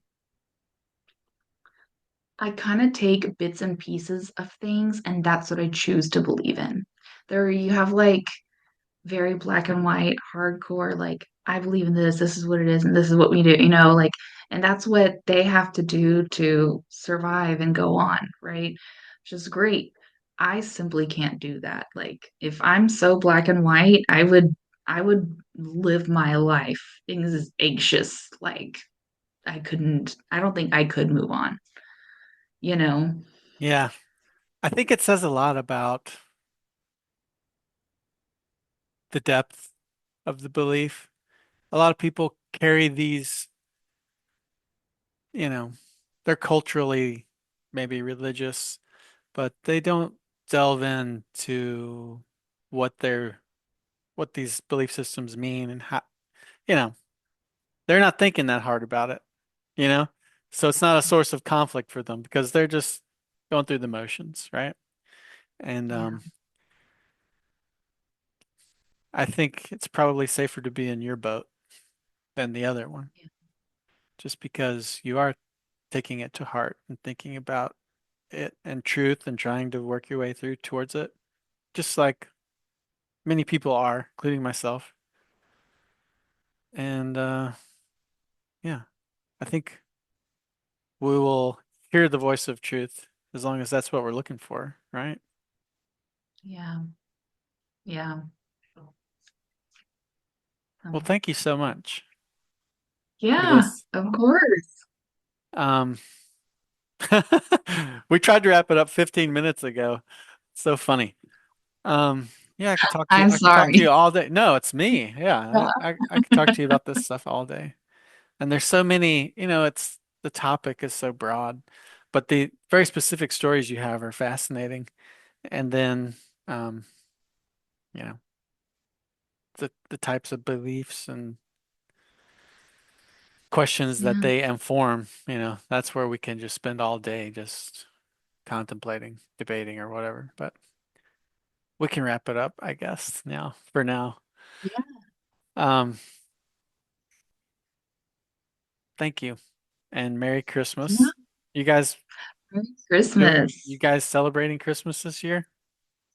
Oh yeah, for sure. We got the elf out and he's hopping around. So You got you got any trees up in that place yet or no?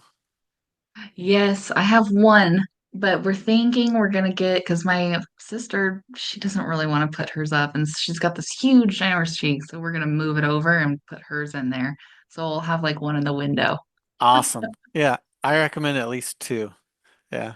Yeah. All right, Kayla. Well, I'm gonna press the stop recording button here. All right.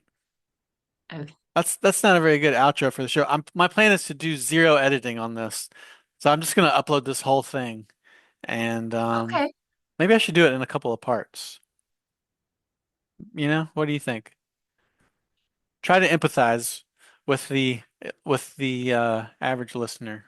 Do they want to sit down and listen to this whole thing, or do they want it in installments?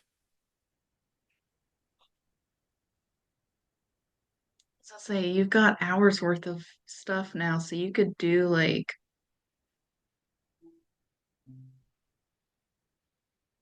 I was actually looking through your stuff. Do you have, because I know you have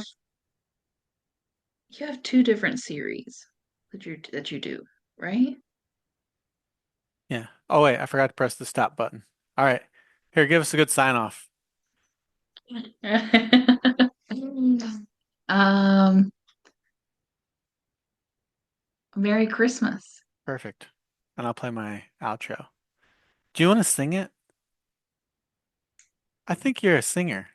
Are you a singer? Am I intuiting that? How do you know that I've sung before? I don't know. Maybe I got something. It was definitely Okay, not Granny Father. no. I don't, I can't hear. I heard it before on this one, but I can't hear if you've played before on There are this no words to one. that. That's just my little jingle. Oh, okay. And I just like making people sing randomly because it's funny. You, Yeah, I you can used to say, do theater. really? Yeah, Mm-hmm. I can sense Yeah. that. Now that you've said it, I can sense it perfectly. I can see you there on the stage. You're good. Wow. But definitely I did a you're lot of, huh? definitely you're a great singer. I can hear that. All right, sing us a Merry Christmas something or other. Oh, I don't know. Now I'm drawing a blank. Okay. Oh, you got one? Okay. Uh the what were we singing yesterday? Um I'll just do like the we wish you a Merry Christmas. We wish you a Merry Christmas. We wish you a Merry Christmas and a Happy Happy New New Year. Year. That was amazing. All right. Merry Christmas.